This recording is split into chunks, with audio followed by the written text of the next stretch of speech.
T-minus 30 seconds.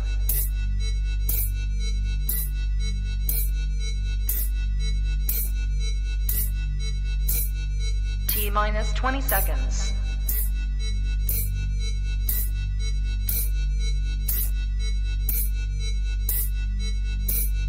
10, 9, 8, 7, 6, 5, 4, 3, 2, 1, 0.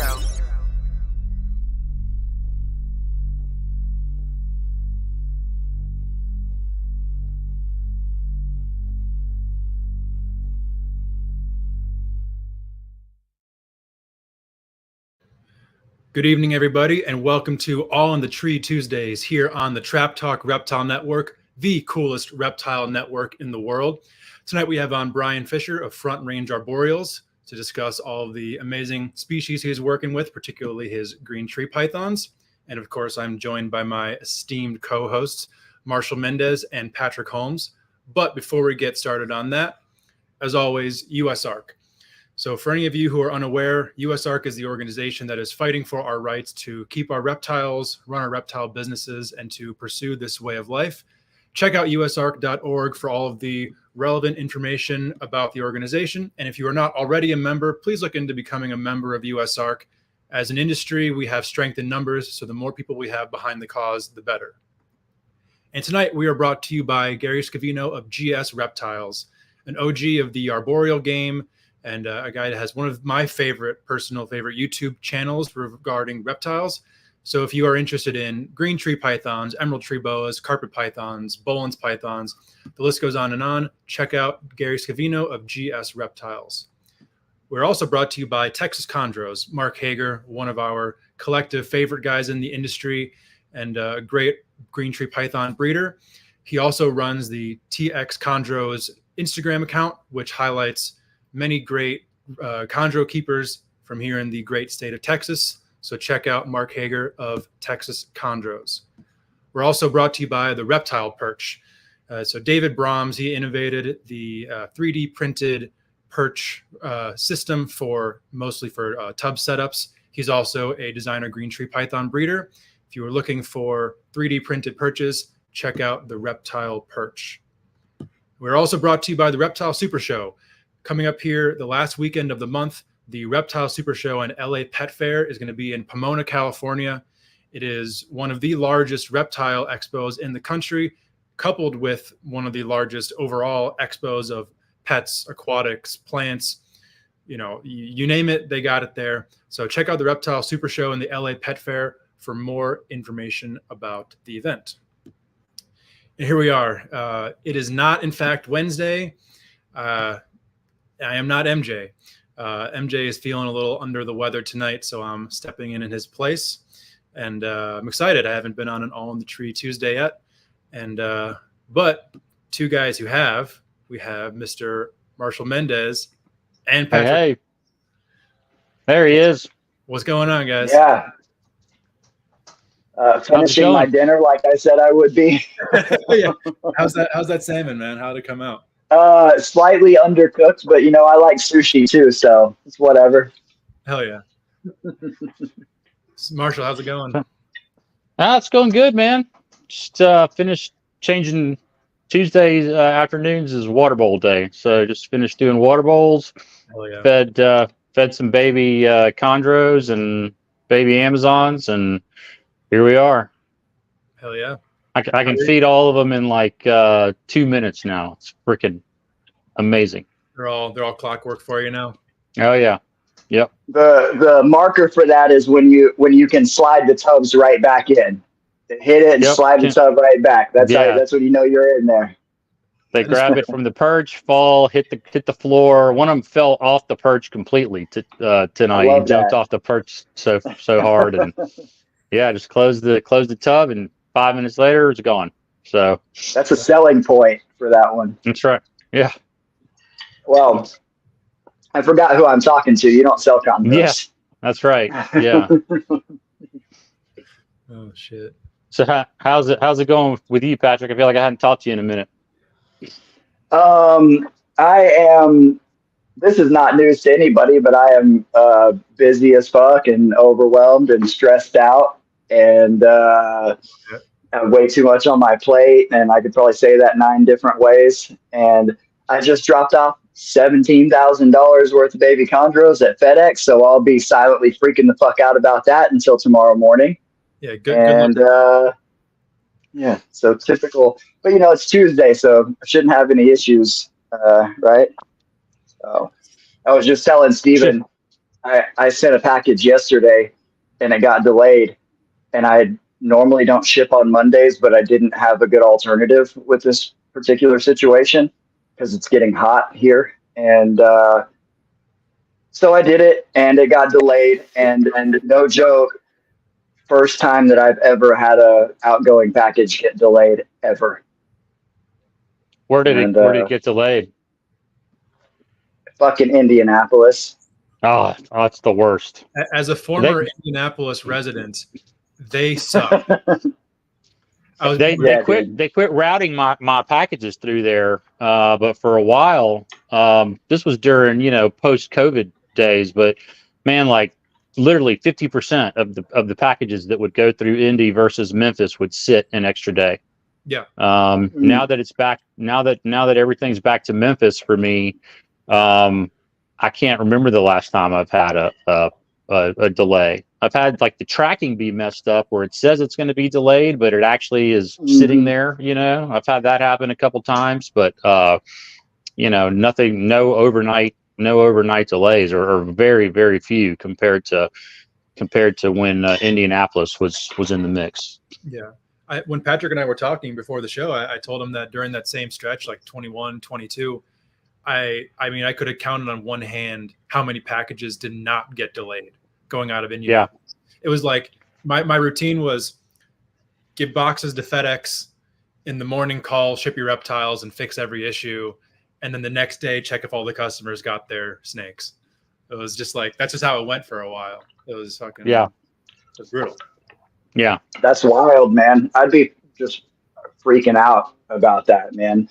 I'm really, really good at packing out boxes, but these ones, everything that went out today didn't really need anything, there was across the board, like from the highest high to the lowest low, probably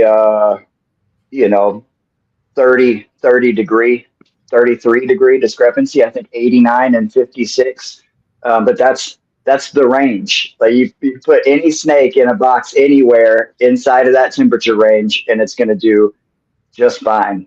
So, but I'll use a cryo pack sometimes. Yep. Stabilize with them. Yeah. Yep. Mm-hmm. Yep. Yeah, I do. I'll do room temp cryo packs. Sometimes I warm them up a little bit. Sometimes I cool them off a little bit. Sometimes the room temp ones, I just put them in there just to keep the box a little more stable. But I'm much more sketched out about shipping in hot weather than I am the cold. The cold doesn't worry me much at all.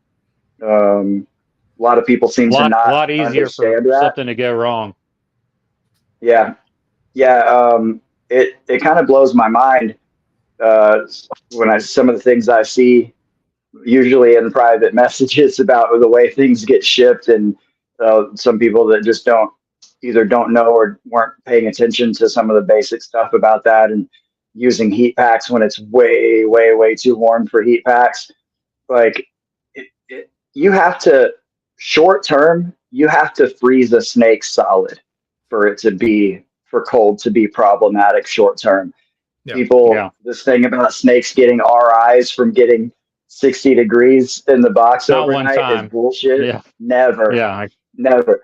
If somebody sent you a snake and it had an RI when it got there, it had an RI when it left. I don't care what that person says. Now, getting a delay in cold weather could get a sick snake to go symptomatic, the stress of that. But snakes don't get sick from getting cooled off in the box overnight, man. It doesn't work that way. No, I'd agree with that 100%. Yeah. The heat, however, will kill them in minutes if they get too hot. And there's nothing. Oh, for sure. Yeah. It's very fast. Yeah. So I just was realizing before the show that Brian is another person that got some bull snakes from you. Yeah. From same ones that I have. Yeah. Yeah. If I remember correctly, he got first pick and you got second. I think you got second Yeah. pick after him. Yep. Although he picked his out in person over here and then shipped it to him later. Yeah. Yeah. They're doing great, man. They're getting That's big awesome. and they're really cool. I'm enjoying them. You know, Steven has a pair too, right? Oh, you got a pair too? Nice. Yeah. Yeah. Same ones? Same Yeah. pairs? Oh, nice. Yeah. Yeah, all of us. I mean, I held back a few more, and I have clutches from both of those girls in the incubator right now. So Nice. I probably shouldn't have said that. I'm superstitious about shit like that. But goddamn, it's bull snake eggs though. If something goes wrong with them, I can literally pull them out and just set the tub on the shelf in any room in here, and they'll hatch out just fine. I'll edit that out in post. So no one hears. We'll do our best to reverse the jinx you just put on yourself. Yeah. They'll come out, and then like immediately eat a small mouse. You know? Yeah. Those things would eat while they're emerging from the egg. It's amazing. I've been using them as my garbage disposal whenever something doesn't eat, or I'll go find something that, the ball python kind of half got it down. I don't give a shit. I'll give it to them, and they'll eat up. Eat as much as you can feed them. Yeah. Yep. Yeah. Absolutely. Yeah, they can't.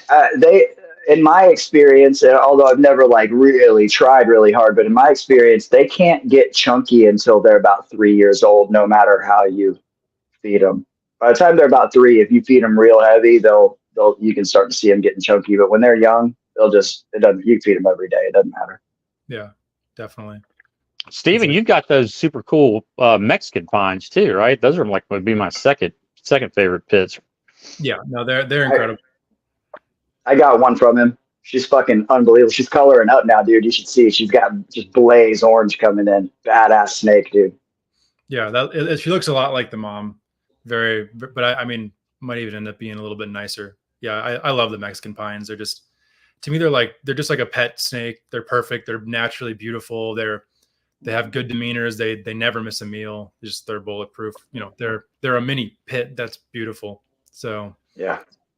Yeah, all the pits are like that, man. Super hardy. Yeah, absolutely. Well, before we drone on for too long, we do have a guest tonight. Oh, really? We do, actually. I think maybe everyone may have forgotten by now, us included. But so, Patrick, give a little intro to who we got on tonight. Sure. I don't want to say too much because there's a lot that Brian will want to listen to him saying for himself. But first of all, I met Brian probably the same place that Marshall did back in the day on the MVF, because we're all, I guess you can call us old school chondro heads at this point. And I mentioned this earlier, but Brian and I will be interested in your show tomorrow because the way that I first started interacting with Brian directly was I bought a Euromastix from him in probably 2009 or something like that. But yeah, over the last several years, I've just developed a really close relationship with him. He's been over to my house a couple times. We hook up when he comes into town, and I went to hang out with them in Colorado. But he's been around forever, seen a lot of stuff. Done a lot of stuff with snakes, fish, aquariums. Yep. And he is not impressed by my chondro collection. And I'll let him tell you why that is. But yeah, Brian's just a real good dude. He's low key. He's got a really awesome collection with a lot of variety in it. And I just really like the way that he thinks about keeping, just his philosophies and whatnot about keeping reptiles. And he's got a ton of varied experience and just somebody that I love to bounce ideas off of. I talk to him every day. He's my go-to guy to just talk to about random snake stuff. Hell yeah. Nice. Well, without much further ado, we'll get him on. But first, we'll roll the old intro. See you guys in a minute.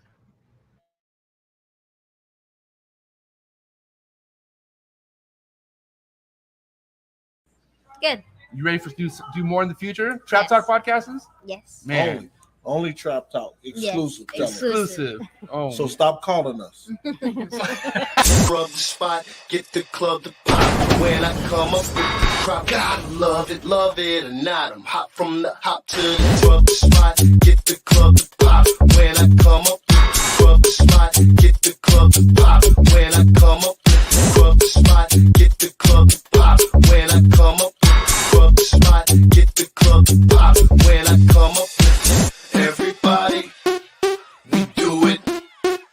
Everybody, we do it.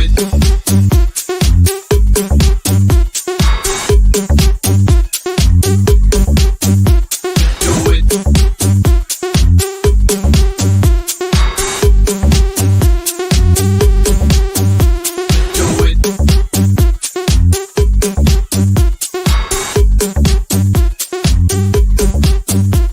Do it.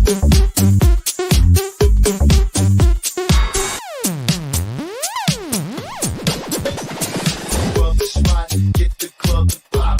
When I come up, rub the spot, get the club to pop. When I come up, rub the spot, get the club to pop. When I come up, rub the spot, get the club to pop. When I come up. All right. Here we are. Brian, how's it going, man? Good. How you guys doing? What's up, Brian? Not bad. Cheers. Yeah. Yeah, Like cheers. your background there. Looks good back there. Yeah. What's in there?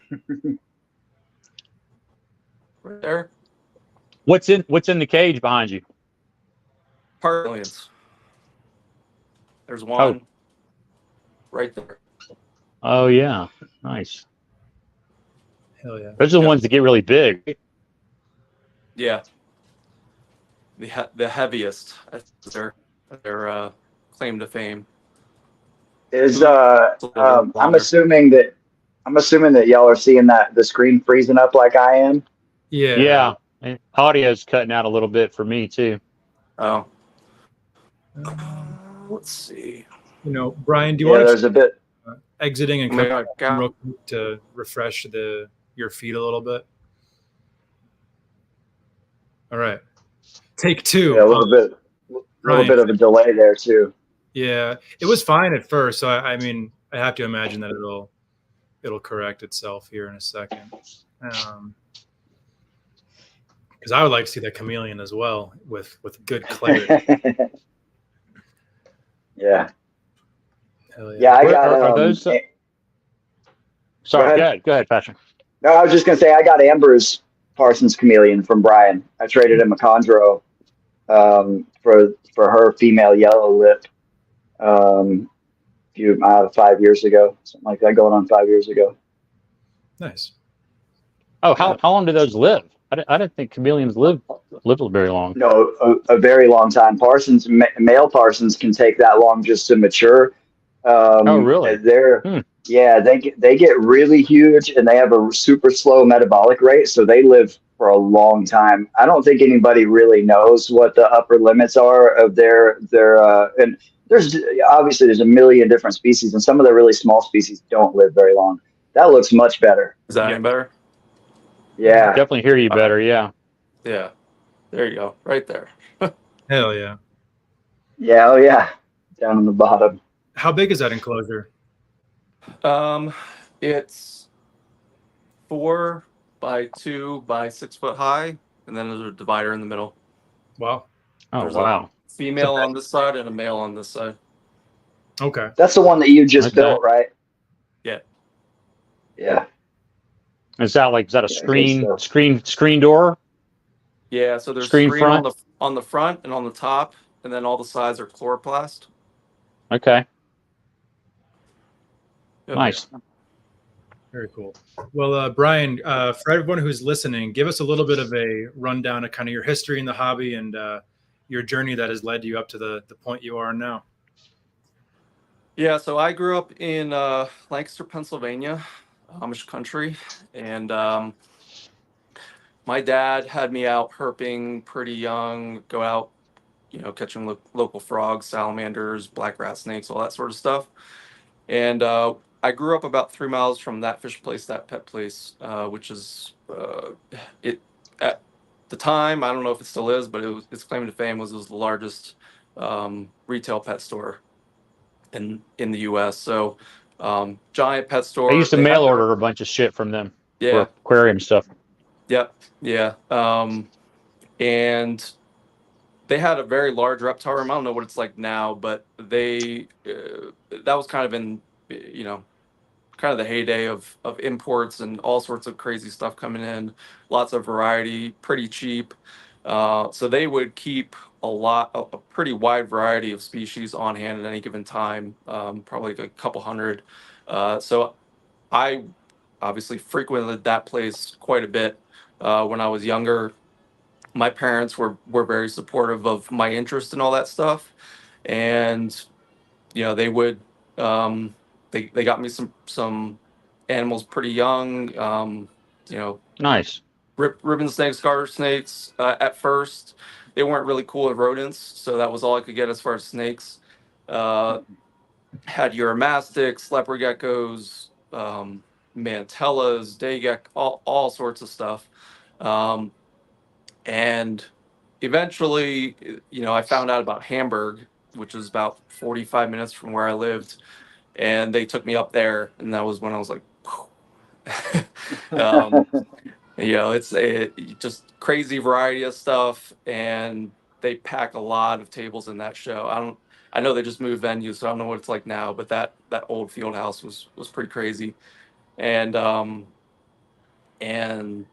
couple rows of venomous stuff as well that was not regulated in any way. It was it's like the Wild West out there. Yeah.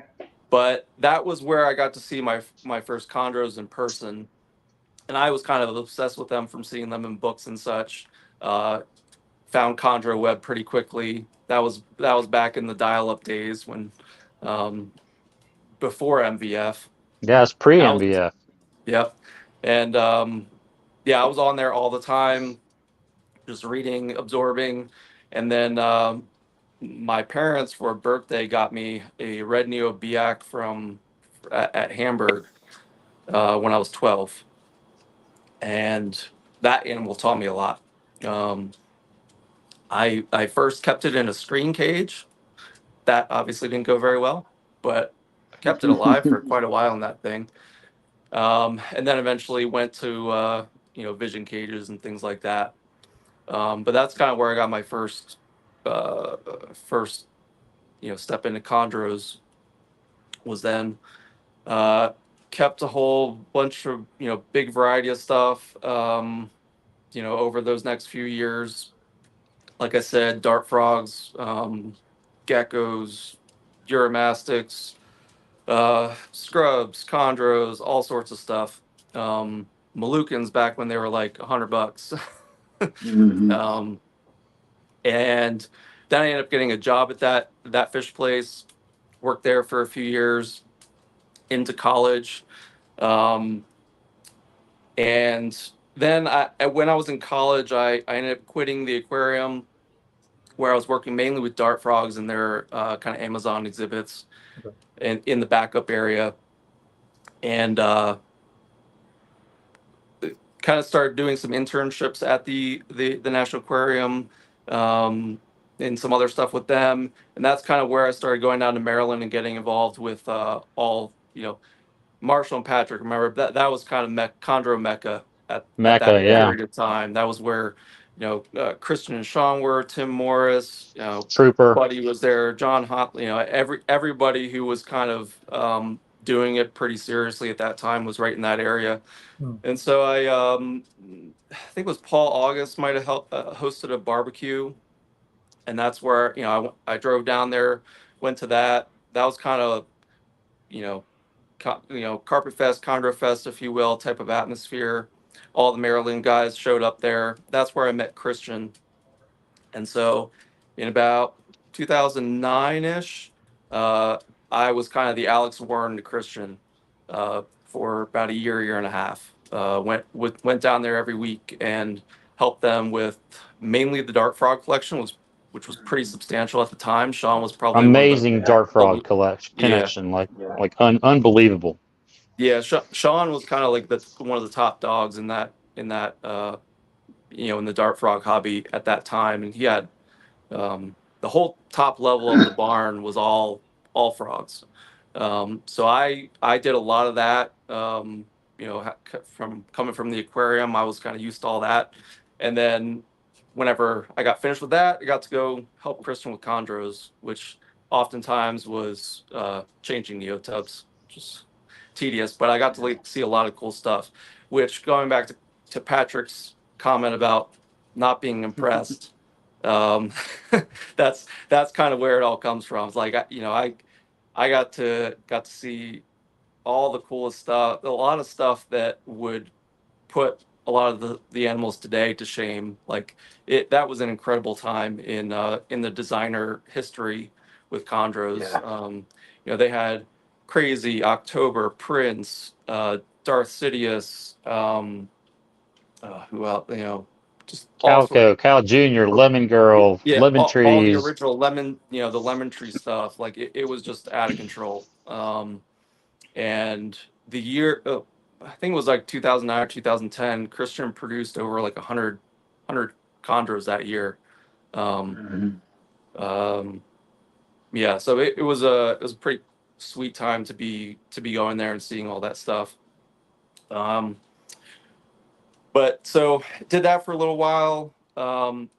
In between there, kind of also reptile related, I went and volunteered at the Blue Iguana Recovery Program down in Grand Cayman over summer, which was pretty cool.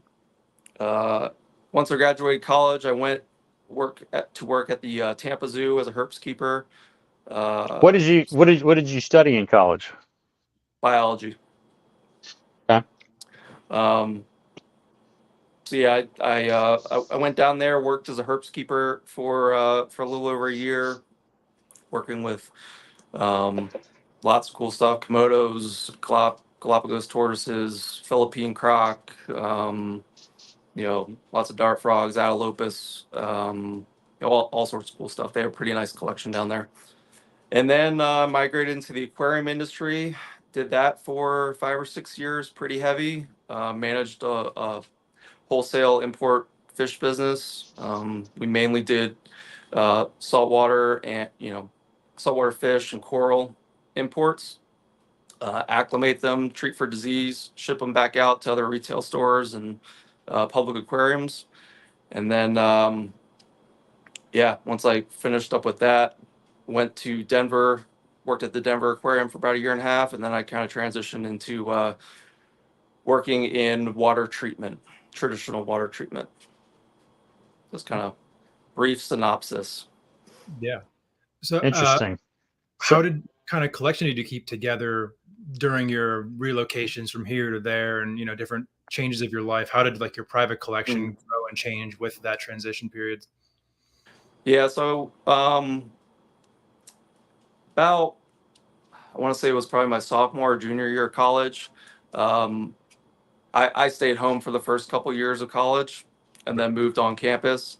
And then at that point, my collection whittled down to just a couple. I've been keeping the entire time, but having any sort of substantial collection where I was breeding anything, that kind of halted for that. I want to say probably 3 or 4 year period. Okay. When I worked at the Tampa Zoo, we had chondros there, so I was working with chondros there. We actually kept them outdoors most of the year. It's pretty cool. And yeah, I've been keeping all that time, but I would say not seriously trying to breed between probably 2010, 11 to 2016, 17. During that time period, I was moving a lot and mostly just doing animals at work, so wasn't really super, trying to breed intentionally at that point. Yeah. Marshall, sorry I cut you off earlier. What were you gonna say? No, I was just gonna. I don't want to get off on too much of a tangent, but just talking about the saltwater fish, and man, now they're breeding all kinds of captive bred saltwater fish. I mean, fish that used to be like the rarest of the rare, and now they're captive breeding them, which is it's pretty cool. But anyway, that was it. I don't get off on too much of a tangent there.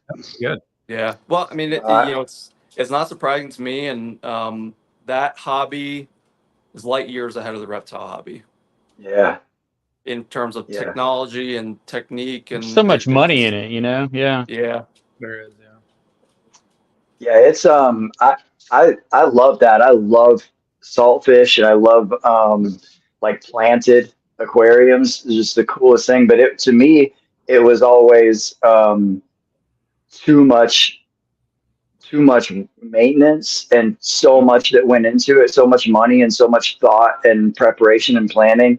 And the animal hoarder in me is like, look how many snakes I can keep in this space, and how many I can buy. So my brother has some salt tanks. My cousin, who Brian, that's Alyssa that we had dinner with that one night. She's hardcore into fish. I think it's awesome. I just don't have the time for it. Yeah, if you're into chondros and you got into coral, it'd be bad. Yeah.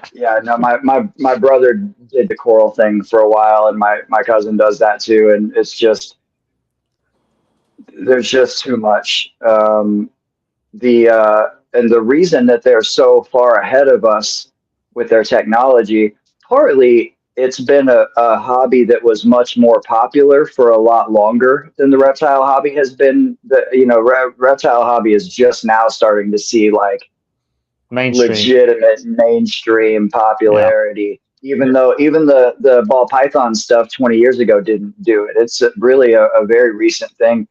But also with saltfish specifically, there's so many things that can go wrong and so many different variables that they kind of have to have all kinds of badass stuff to be able. But man, you can buy plug and play shit these days that works. It wasn't like that back in the day.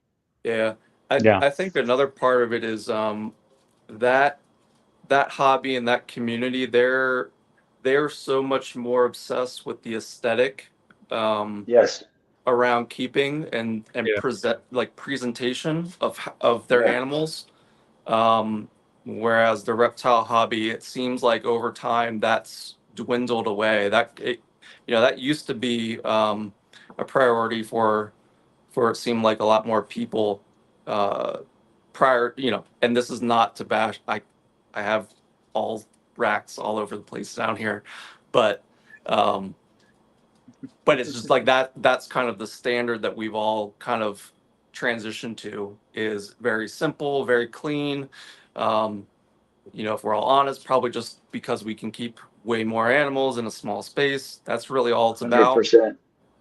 Whereas with fish, it's like, people will get one super nice aquarium and they'll deck it out as best they can just to create like a living painting. Yeah. So I think that helps drive them towards constant refinement and, advances in technology and keeping practices. You can have one nanocube set up, and if it's got a lot going on in there, you can totally sober stare at that thing for hours, because there's just so much happening in that little ecosystem. It's incredible, man. It's incredible. And then, if you're not totally sober, those hours can get longer. I do see a little bit of it's kind of starting to swing back the other way, though, where there's more people that are, especially with the ball python thing. Not that like it's dying off or anything, but that with the changes that are happening right now, it's less about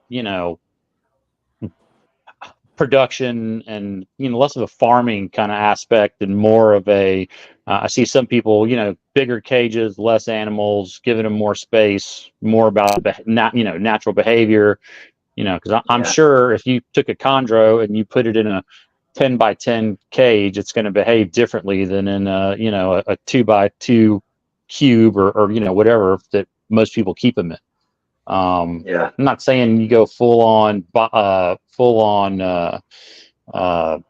bioactive, but just in a more like kind of like a zoo type enclosure, and they're going to behave a lot differently, and you really enjoy them more. Yeah, absolutely. Yeah, I think that's one of the big benefits that we've had from social media is like, before the social media age, when it was just a handful of very prominent YouTubers, you were seeing just this one method, this one style repeated over and over again. This is how this is what being a professional looks like. This is what we do. This is why we use the solid color tubs, because these snakes, God forbid, they see movement or light. But now that smaller, people without such a platform have the ability to reach a larger audience, we're seeing that just is not the case, and that a lot of these sensitive species can absolutely thrive in a bioactive or a big planted setup, as long as you do it right.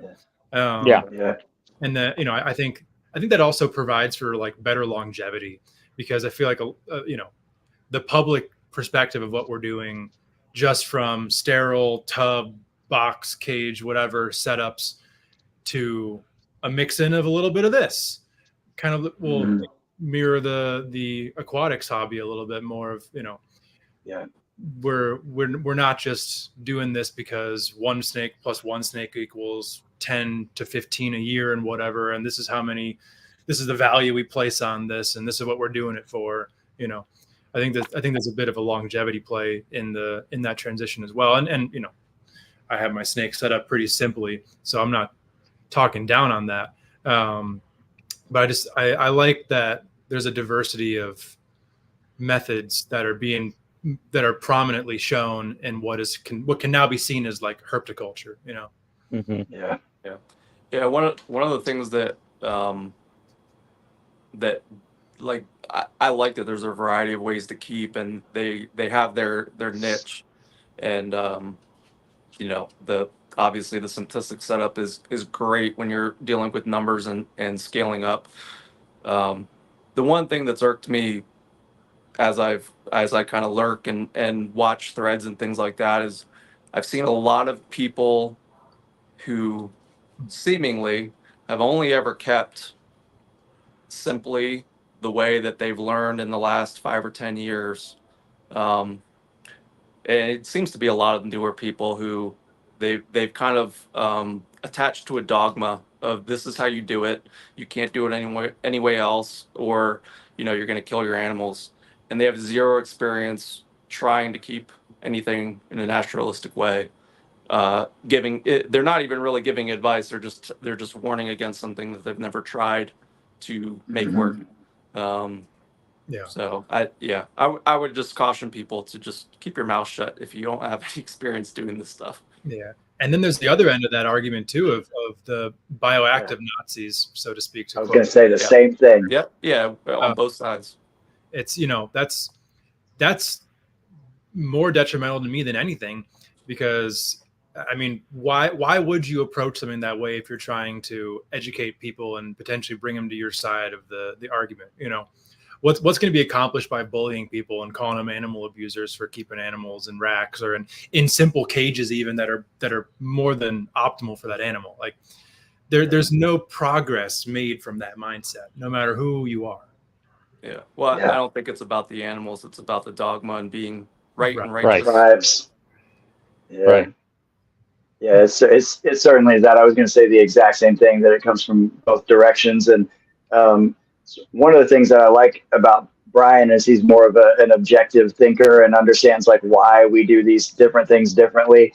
And he and I savagely bash the zealots in the hobby privately. We love to sit around and message and talk shit about the extremists and the zealots. And the people the parrots and all that stuff. Yeah, I like Brian's to talk shit, but I don't want to argue about it. yeah, yeah, exactly. What did Good. you say that? Or maybe it wasn't you. I think no. Dave actually said this himself, so I can call him out on it because he said this on the podcast. Dave said, "I love the drama. I just don't like to Yeah, participate in it." exactly. Yeah, but So Brian, we tell like us. we like. No, go ahead. I was going to say, tell us. You got a lot of different species, and tell us a little bit about how your room, how you've got it set up. How do you uh, you've got I consider myself having a little bit of variety, nothing like you guys, but so many people are just one species or two species. You've got a little bit of everything, including lizards. And how do you just walk us through what your setup's like? I've got a pretty big variety of stuff. So as far as racks go, I was lucky enough to inherit um, some Habitat Systems Cambro racks from Jason Stevens and Dave. So Nice. I've got three of those Cambro racks. They fit both the 18 by 12 by 9 Cambros and then the size that's like two of those combined Yeah. in the same shelf. And then you, you can kind of see it a little bit, I think, on over here, but there's a baby uh, A 12 Habitat quart, Systems. Yeah, 12 six quart tub quart. or Six 6 quart. quart. Okay. Yep. I've got one of Um, those. Yeah. yep. So that's what I keep all the younger stuff in, and then the chondros are in a mix of sharp horn 2x2x2s. There's some boa files they're like a 2 foot um, footprint, but they're I think 18 or 20 inches high. And then I've got a bunch of 2 foot cube neodeshas that I got secondhand from Dave as well. Um, Couple of visions, but I'm trying to move those out when I can. They just don't match anything in here. Um, I've got some bigger black box cages that I use for scrubs. And then I've got one in situ vivarium that I've got mossy leaf tails in for the time being. So I've got kind of a whole mishmash of cages and such, but they're all kind of similar And, sized. and is this a better, like a spare bedroom in the house or basement or It's what? it's in my basement, so I kind of walled off an area and it's very oddly shaped. It's almost like a crooked hallway. It like there's like a probably 8 by 12 section, and then it kind of goes into like a 6 by 9 or so, and then back in another probably 6 by 12, something like that. Very And oddly you've got shaped. everything on ambient. You got ambient heat going, separate Nope, thermostat from the house. No, just the heat from nope. the cages. Just heat from cages. I've been talking to Patrick. I'm considering going to ambient just to reduce, you know, all of the different things I have running in here. But for now, everything's got its own heat. And What do you how keep in cold does your the? room get in the winter? Oh, sorry, Patrick. No, that's a good next question. I was kind of What jumping ahead. What was your question? How cold, being in Colorado, does the room not get cold in the wintertime with without any ambient heat? Everything, it's like No, I well mean, insulated enough to. yeah. I mean, it's in the rear of my basement, so it's well, I guess like the most center of the house. So we've got some windows down here, but they're on the opposite side of the basement. And then this section's walled off. Um, and our AC and furnace is right next to me here, about 6 or 8 feet to my right. And so this time of year, it helps to cool the room down because it's not completely walled off. So as the cool air is going through the AC unit, it cools off this room a little bit, and the opposite happens in the winter. So it's usually like, 70. Uh-oh. Uh-oh. All right, somebody was trying to call me. Yeah, but it's usually pretty comfortable, like 74, 76, something like that. I mean, it's not a huge airspace, so with all of the stuff I have in here, it helps to kind of insulate it. Okay. Were those windows, that's where you had that male yellow lit before, was in one of those, right? What do they call that? Like Yeah. a window well or something? We don't have basements Yeah. here, so I don't know what all that shit's alien to me. Yeah, it's a window well. Yeah. Oh, where like the Yeah, well's that- outside? No, like it's like it's a window in the in the basement. It comes down about, I don't know, it's maybe 5 or 6 feet deep by 3-ish feet wide and 2 or 3 feet deep. And then it's just kind of like stone in the bottom. So Okay.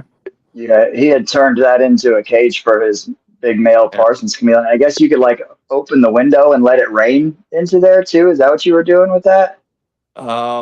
yeah, so I had it all planted and everything, and the bottom of the window well sits around like 68, 70 degrees or so, because it's 5 or 6 feet below ground level, and then the top is I screened it over, but it's completely exposed to the sun, and it would get afternoon sun into the top, and so Yeah. Parsons like it pretty cool. So I would in order to keep them outdoors for some portion of the year, which they benefit from, I would keep it in the window well, and it could go down pretty cool. And at the top, it would get into like the 80 to 82 range. So it could go up and bask, and it could come down pretty cool temps. And then I just had a Mist King that I rigged up to go on top of it. Yeah, that was an awesome setup. What are you do you have two pairs of Parsons right now? No, Or just the one. one? Just the one pair. Okay. And what are you keeping the Europlatus geckos in? One's in a Neodesha, one's in a Vision. One group is in that in situ vivarium. One's in another PVC cage. Or I say one, but there's pairs and all this stuff. Yeah, There's a few young ones in tubs, yeah, but none yeah. of You those just stuck have. them into whatever available corners are there. Yep. Awesome. It's a very recent thing that he started getting into those, and I love them. Europlatus geckos are. Well, It's I had Madagascar them retail maybe geckos. 10, 12 years ago and Yeah, bred Fance, but yeah. Getting back into them. yeah. So what do you Yeah. do for insects? You keep them in the room too, or you have them somewhere else to feed Yeah, them? I keep them in the room. I get them locally because I don't really have a need for like anything large scale quite yet. But I'll usually go on the weekend, pick up 100 or 200 crickets, and then I gut load them that night, and then feed them off throughout the week. Yeah, yeah, that's awesome. I know,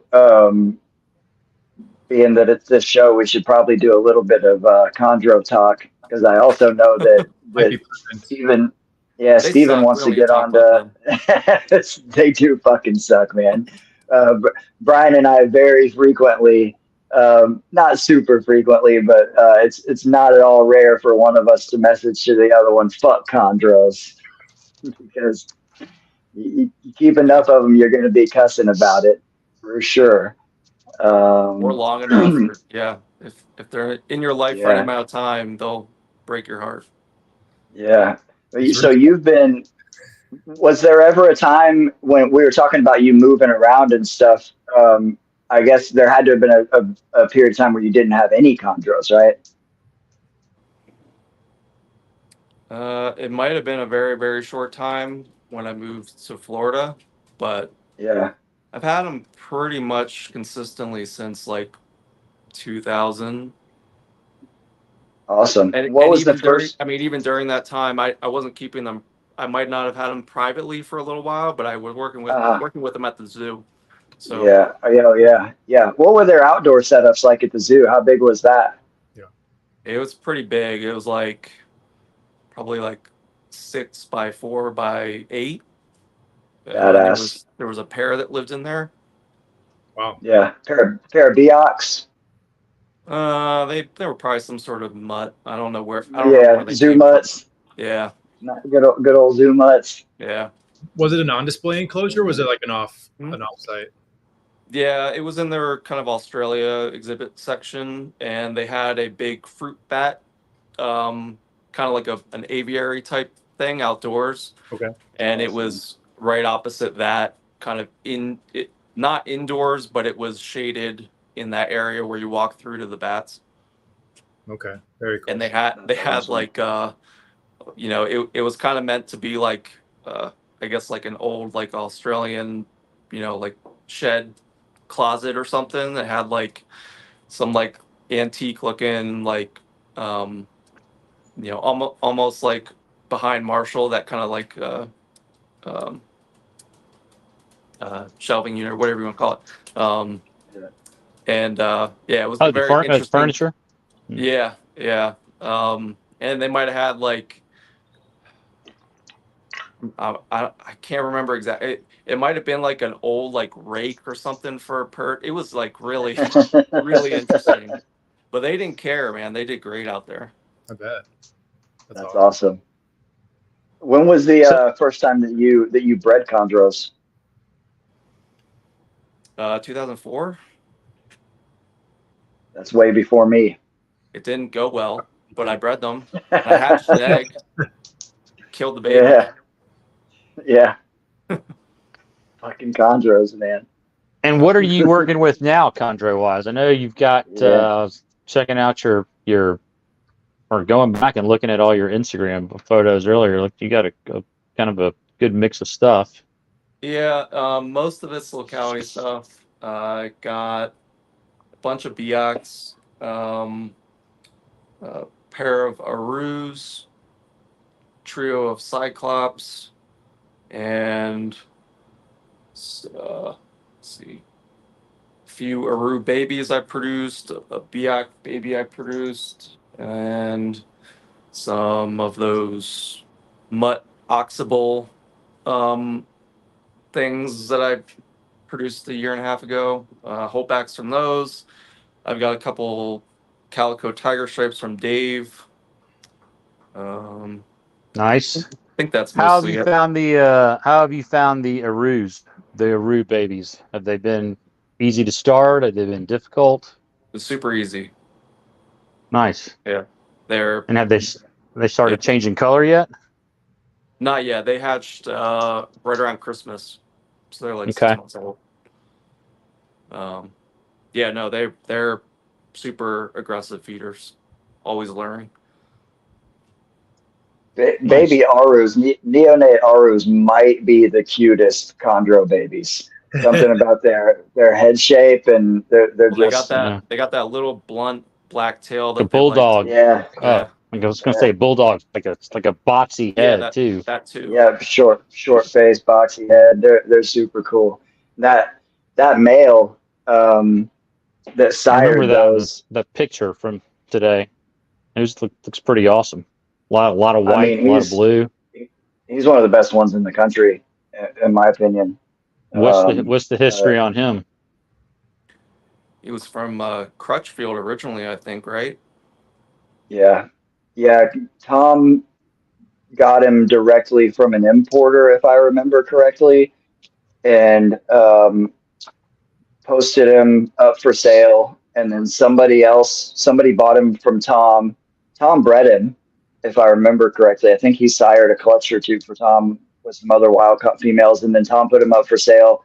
Person who bought him from Tom put him up on Fauna, and my buddy Craig that owns Reptile Pets Direct in San Antonio bought him from the Fauna ad, and then Brian had told me he was looking, to keep my eyes open for a nice Aru female. And I was at NARBC and Craig had that thing in a deli cup on a table.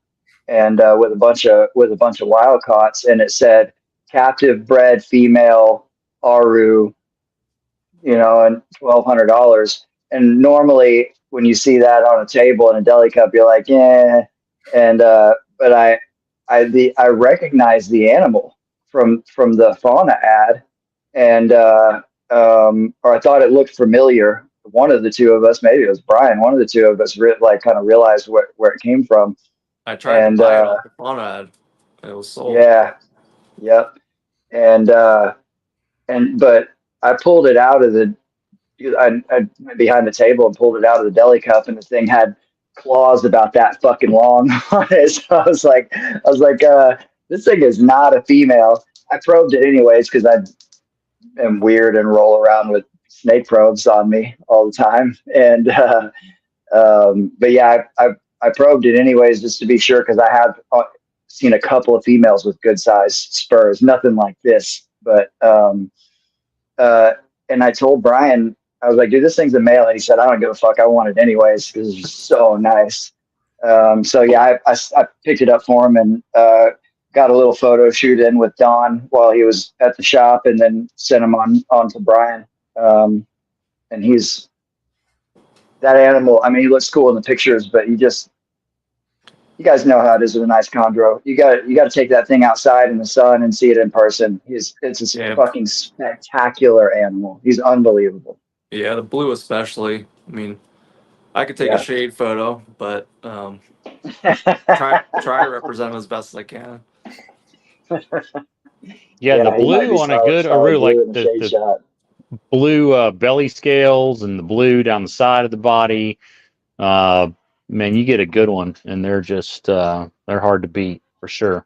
He has that rich yellow on his belly too, and so it gives it that cool contrast with all of that blue. And then he's got a good amount of white. The term high white Aru gets terribly abused because that's any white, it's high white. Yeah, and relative to other Arus, it's especially abused. And it's also always funny to me when people make these claims about this or that Aru being the nicest white they've ever seen, because they clearly weren't paying attention to the volume of them that came in 10 and 15 and 20 years ago. Because I used to see Aru for $250 in deli cups on Craig's fucking table that were badass. Just as nice as any of these animals that people say are the nicest one they've ever seen or whatever. So all the best looking Aru were wild caught. Sorry Ryan, and sorry to that dude in Europe, to only two people in the world that are producing nice Aru with a decent amount of white. But the wild caught ones are always the prettiest. Must be all that UV. Must be. So and then you've got some emeralds too that you're keeping, right? Now the basins I saw, those were Steve Volk's or do you keeping basins too, or no northerns?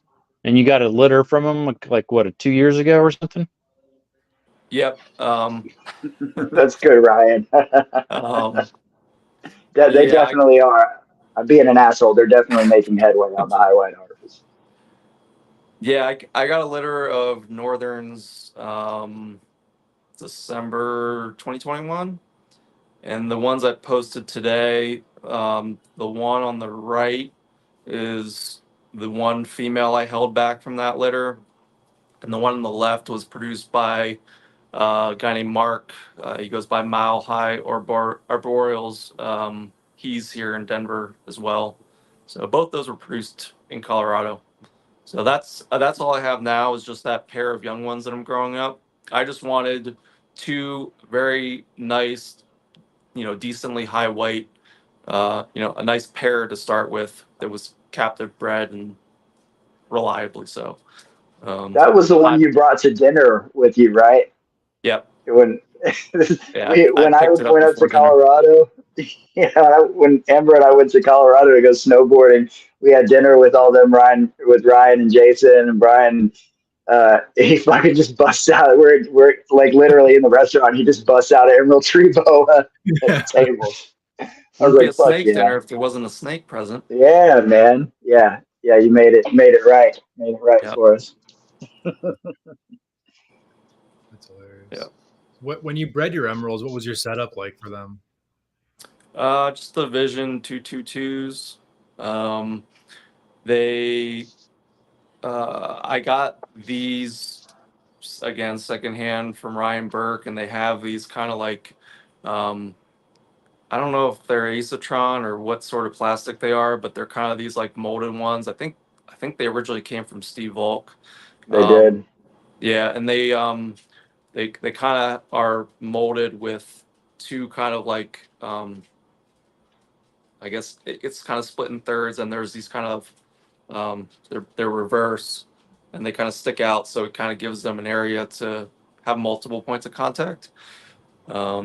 So I just kept them like that, pretty much, pretty simple, like a chondro. And then when the female was gravid, kind of in the later half of when she was gravid, I threw some extra branches in there because she was struggling quite a bit to, bask and not, or be comfortable. I was going to ask her, I remember you with the branches. You use natural branches, right? And because she was like, yeah, I seem to remember you sending me a picture of her like stretched out under the heat light basket, like she was like 94 pancaked on top of perches right under the panel. Yeah, and you said it was like 90, 93, 94 degrees or something there, right? She was sitting pretty hot. Yeah. Were those captive bred animals, or were those wild caughts, or what? Wild caughts. At what point did you acquire them? Were they fresh, or did somebody have them for a while and established them? No, they were pretty fresh. I got one from Satu, Scales and Tails of Ohio. Okay. I can't remember off the top of my head where I got the other one. No regurgitated shoes or anything like that.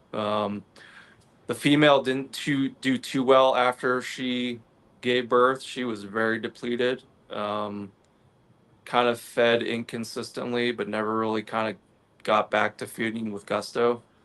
Yeah. So yeah. How long did you have them before it was time for you to start attempting breeding with them? A little while, not much though. I mean, they were in pretty great shape. That was why I picked them out. Fair enough. Yeah. Yeah. They acclimated really well for you. I mean, it was just a few months or something like that. I don't think you had them for a full year before you started trying to breed them. Yeah. Wow. Yeah. Did you have them on the gluten-free diet? Was that how they did it well? Damn. Good old grain-fed rats. I can't get away from them. That's crazy. I mean, I feel like you ask most people who are involved in emeralds, and they would say like that would be an impossible task of trying to get a wild caught to breed so quickly. That's. Well, I mean, I don't know. I've seen so many animals. It's just like, just kind of read them, and she was pretty big. Kind of looked like she was developing follicles. The male was cruising, so see what happens. And bred, she got gravid, produced a litter, so must have done something. What right. I've learned from having a couple, talking to different people on the show is that when you buy the wild caught ones, there's good ones and there's bad ones, and if you get a good one, seems like they're gonna say bulletproof, but a lot higher success rate getting them established, and it's either kind of you get them and they puke or they don't. Yeah. I mean, I think I heard Chris talking about this maybe with your show with them, Patrick, but I mean, there's just kind of it's something that's very hard to describe, but if you've seen enough animals, you know what you're looking at. There's a sheen, there's a look to their eyes. You can just tell that they're not dehydrated and in poor health, and so that was really what I was looking for. Yeah.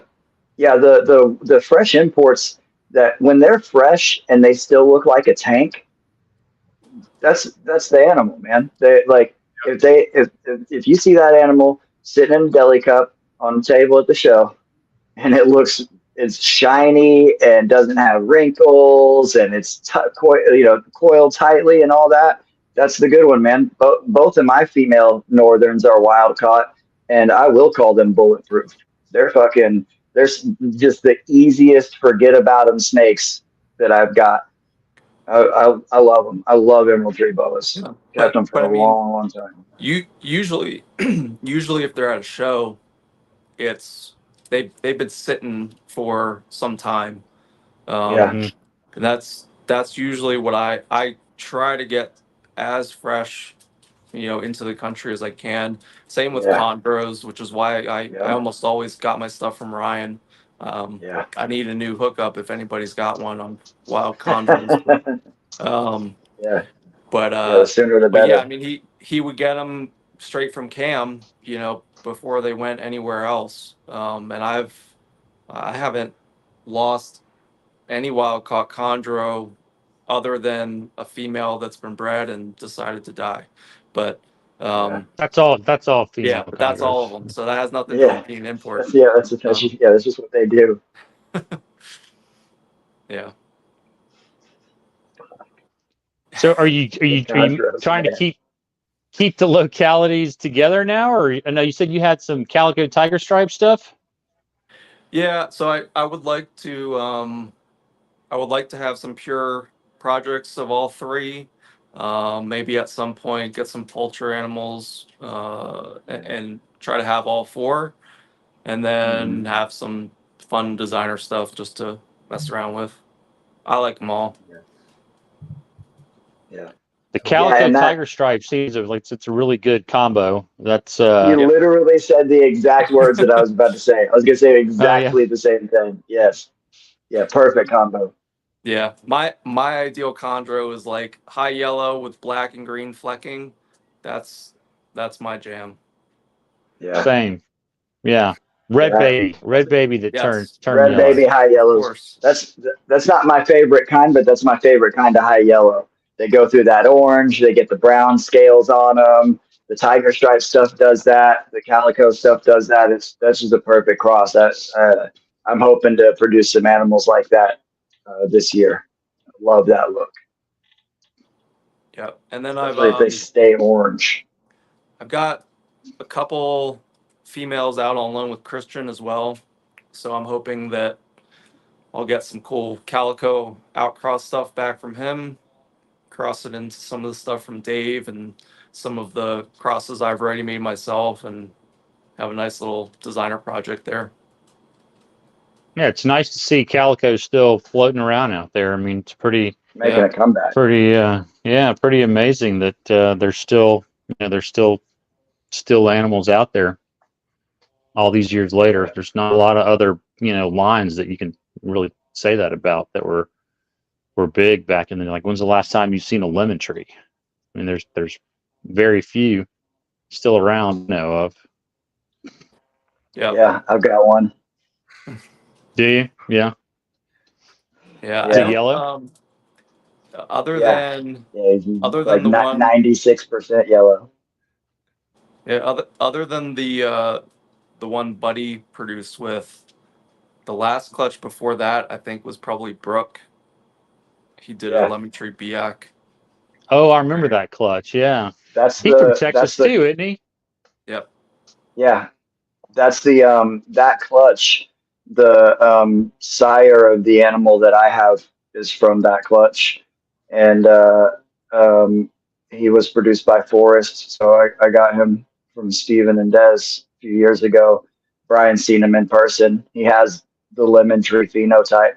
He looks. He's up on my Instagram. Yeah, there's a picture of him on there. He's incredible, and I got a clutch from him with a female that has lemon tree blood too. So those are okay. I'm excited about that.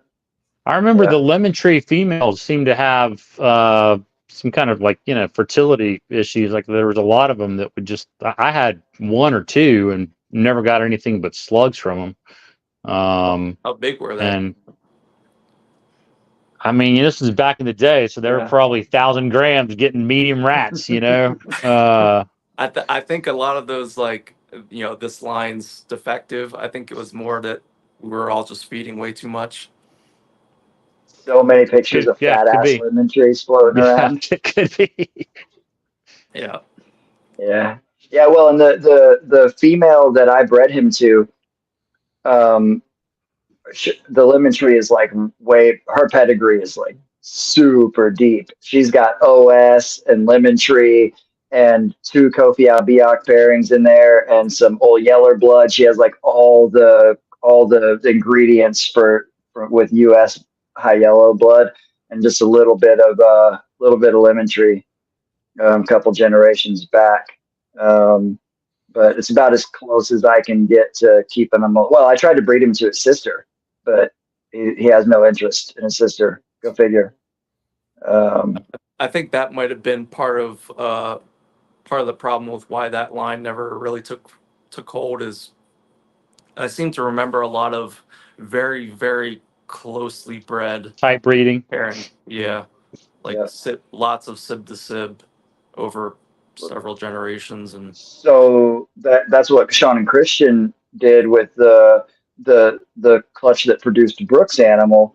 Was the best lemon tree pairing anybody ever did. It was that white female with blue flecks bred to her brother. Who I think he might have done that pairing twice, and they may have had a half dozen from both clutches. Yeah, maybe less. Yeah.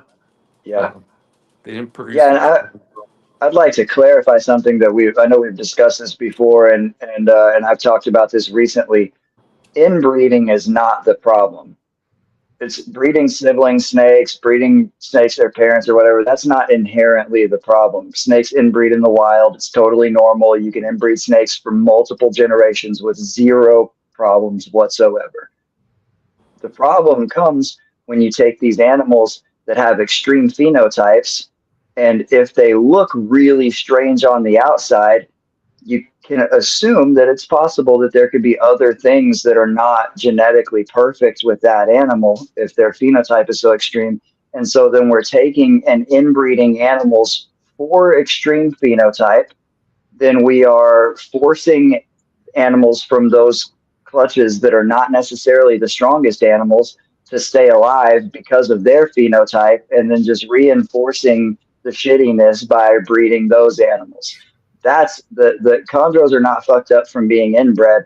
They're fucked up from being intentionally bred for traits that don't necessarily support big, healthy animals. Well, I mean, and to your point, most of the designer lines, Calico, Blue Line, that was all very tightly bred. Yeah. Inbred. Yeah, intentionally. In the beginning, but obviously there wasn't some sort of deleterious gene that derailed that whole project. Maybe with lemon tree there was, I don't know. Yeah. And you don't see a lot of large clutches from any of those lines. Although the blue line stuff, it seems like I'm seeing more. I think Garrick just had a clutch of, I don't know, close to 20, something like that. Which, I mean, that to me, that's a lot. His are all locality blood, though. He has 0 designer blood in his collection. No, I'm thinking of House of Blue. Yeah, Garrick. Yeah. Garrick's stuff is 100% Ed Bradley and wild type stuff. Yeah. So all his blue stuff is like what, the TSK line? Yeah, no, he has zero designer blood. It's all locality outcross blood. 100%. Every single animal that Garrick has is a locality animal or a locality outcross. He has 0 designer blood of any type. Maniquary. Yeah, really? I had no idea. Yeah. So Ed Bradley had this pair of chondros that one was labeled as a Womena. He called them both Womenas, but one of them is very obviously a poultry animal. We call her a Maniquary. I think they're both still alive. Blue Moon and Violet is what Garrick named them when he bought them from Ed. But Ed got 3 or 4 clutches out of them. and there was a couple animals that were pretty blue, and actually James Oakdall has produced some pretty blue stuff, crossing that to other stuff, to Maniquari and blue line stuff. But there was one animal that was a standout that Garrick bought and named him Kronos. And then he later acquired the parents. And so between Kronos and Kronos's dad, Garrick has produced a shitload of really nice animals, but a handful of really blue animals with zero designer blood. And no, wow. I wonder how I didn't know that. Yeah, so that kind of leads into something that I was wanting to say about the resurgence of the calico stuff and what's going on with the blue line right now, because I think that we have some of us have kind of learned some lessons about what we were just talking about with the history of these bloodlines. And you've got guys, there's a lot of guys doing it. I'm not discounting anybody, but Dave D and John Irby are the two guys that are hands down leading the charge, killing it with not just keeping the blue lines alive, but using strong animals to do it and producing some of the most extreme blue snakes with the most consistency that we've ever seen. And they're, and they're doing a little bit of outcrossing. They're doing it the right way. You got enough outcrossing and enough picking the right animals to keep the line strong while still preserving and even intensifying the consistency of that phenotype. And the same thing has happened with the calico blood, because what's cool about calico, and you say this to all the people that say there's no morphs in chondro, and chondros, the same people read Maxwell's book where he called them all morphs, but whatever. Calico is a reproducible trait.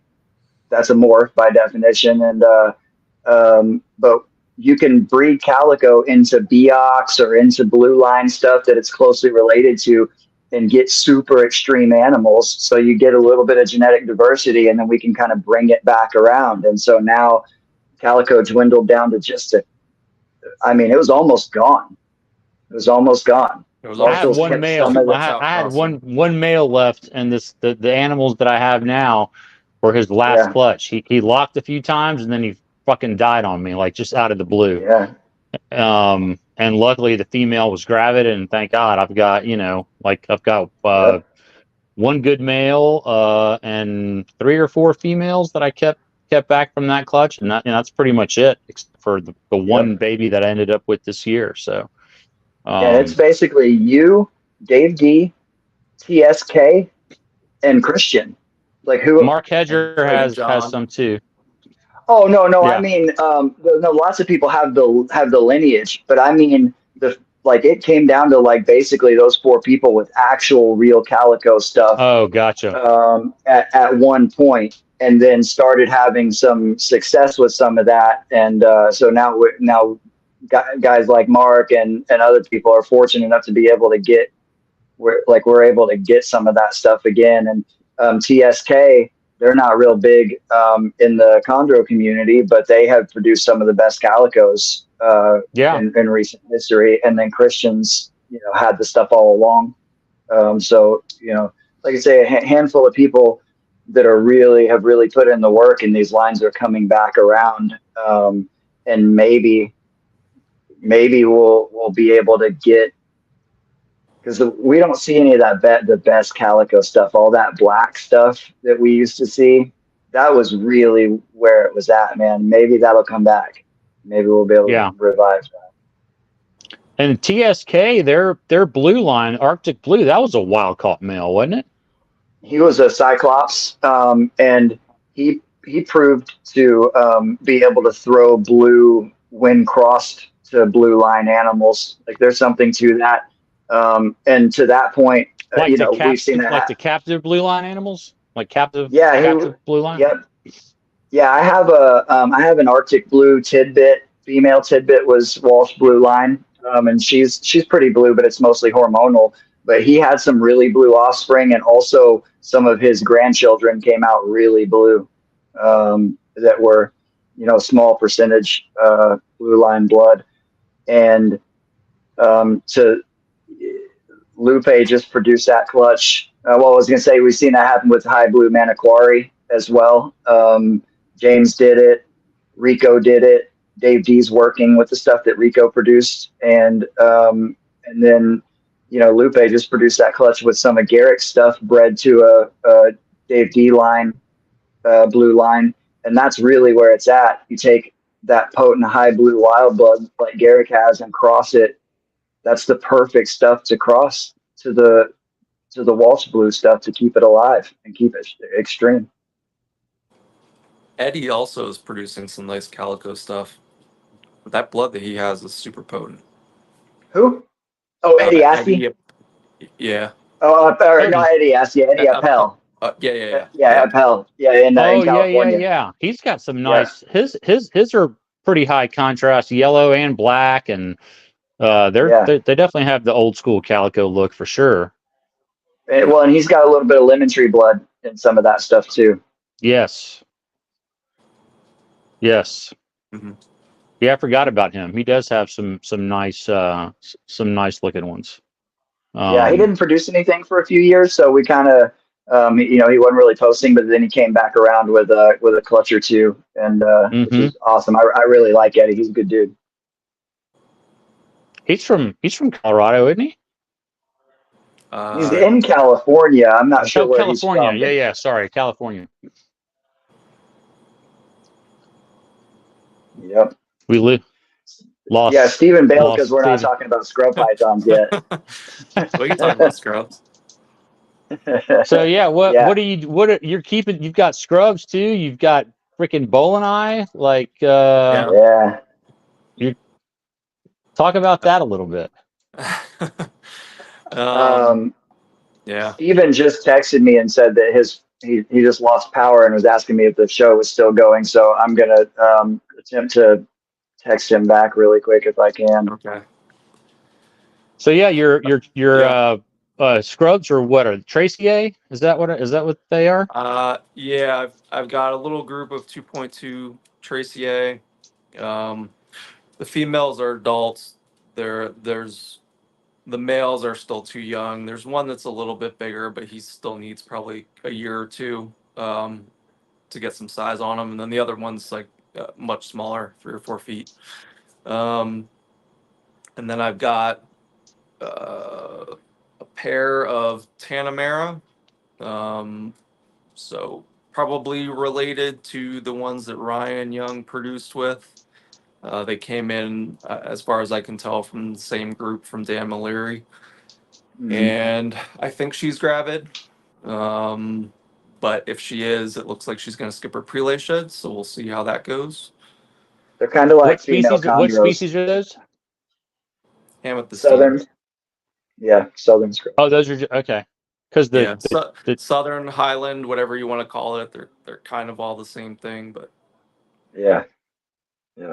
So is Tracier is its own species or is it a subspecies? Yeah, it's its own species. Yeah. Okay. And rightly so. They're very different animals. Yeah, I mean, very, very different. Look very different. They act very different. Yeah. Let's see. Yeah, I've got.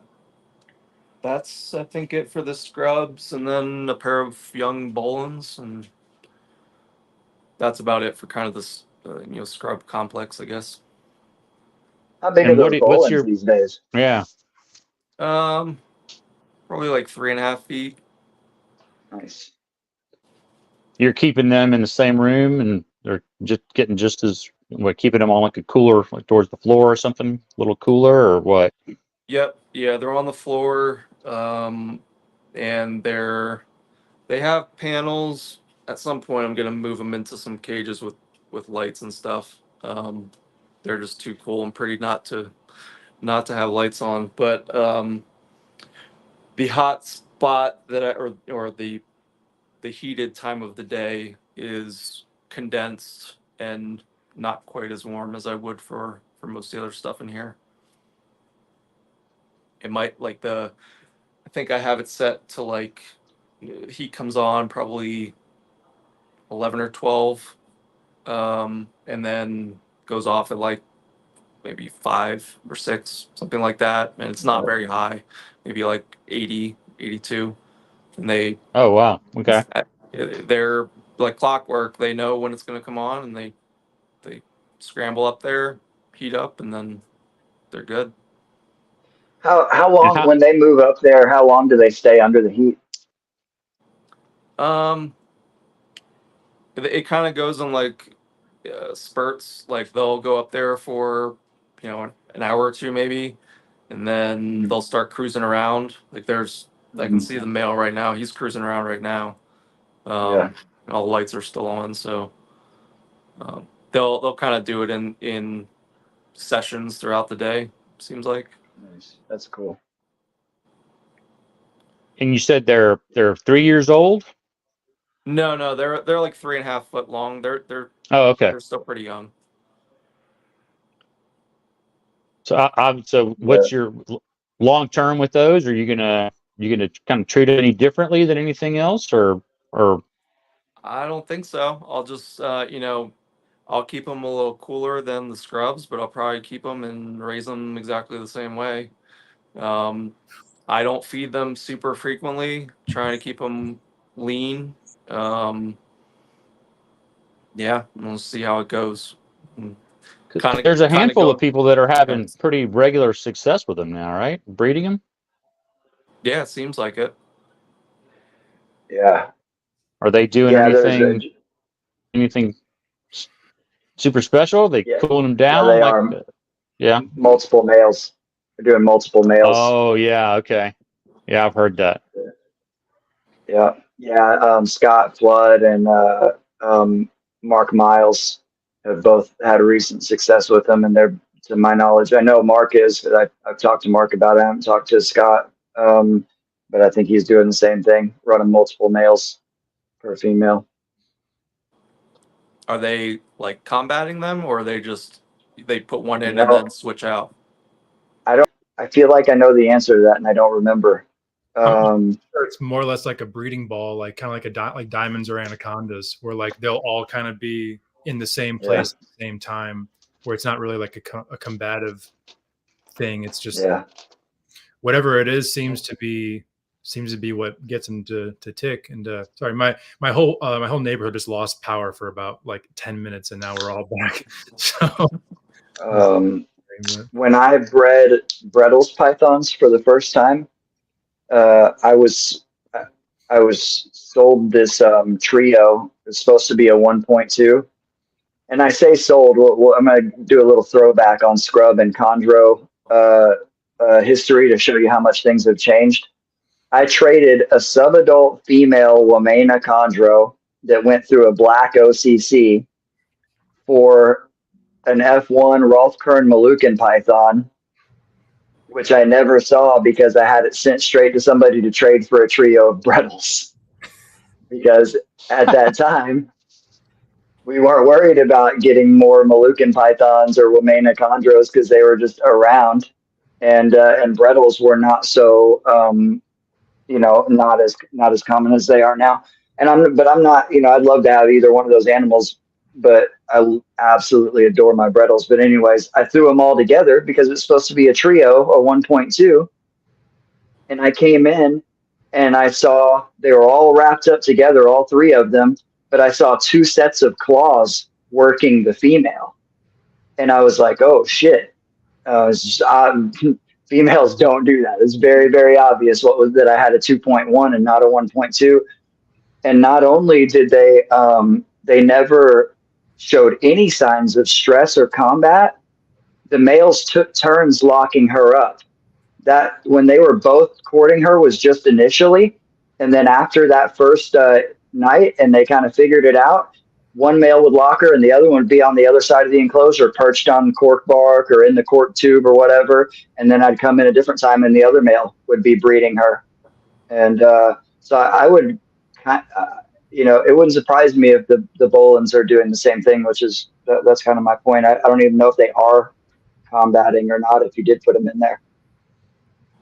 Yeah, with the rest of Somalia, it seems like there's some will and some won't. Like I have a friend who put a pair of Moluccans together that was supposed to be a pair, ended up being 2 males, and essentially one male just killed the other instantly. But then, like, you know, Chuck and Shane, I don't know if I can't remember if Shane did it, but definitely Chuck has the like combined enclosures for his Halmaheras. I've accidentally put multiple or 2 male Halmaheras together that was supposed to be a pair. No issues whatsoever. They just let each other alone.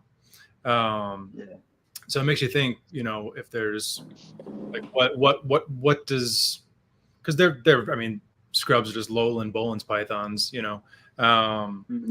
What would that even be a good strategy to use for some scrub pythons? Because other than Halmaheras, I'm not sure I've never done it. I don't think I've heard of anyone else trying multiple males with a female at the same time.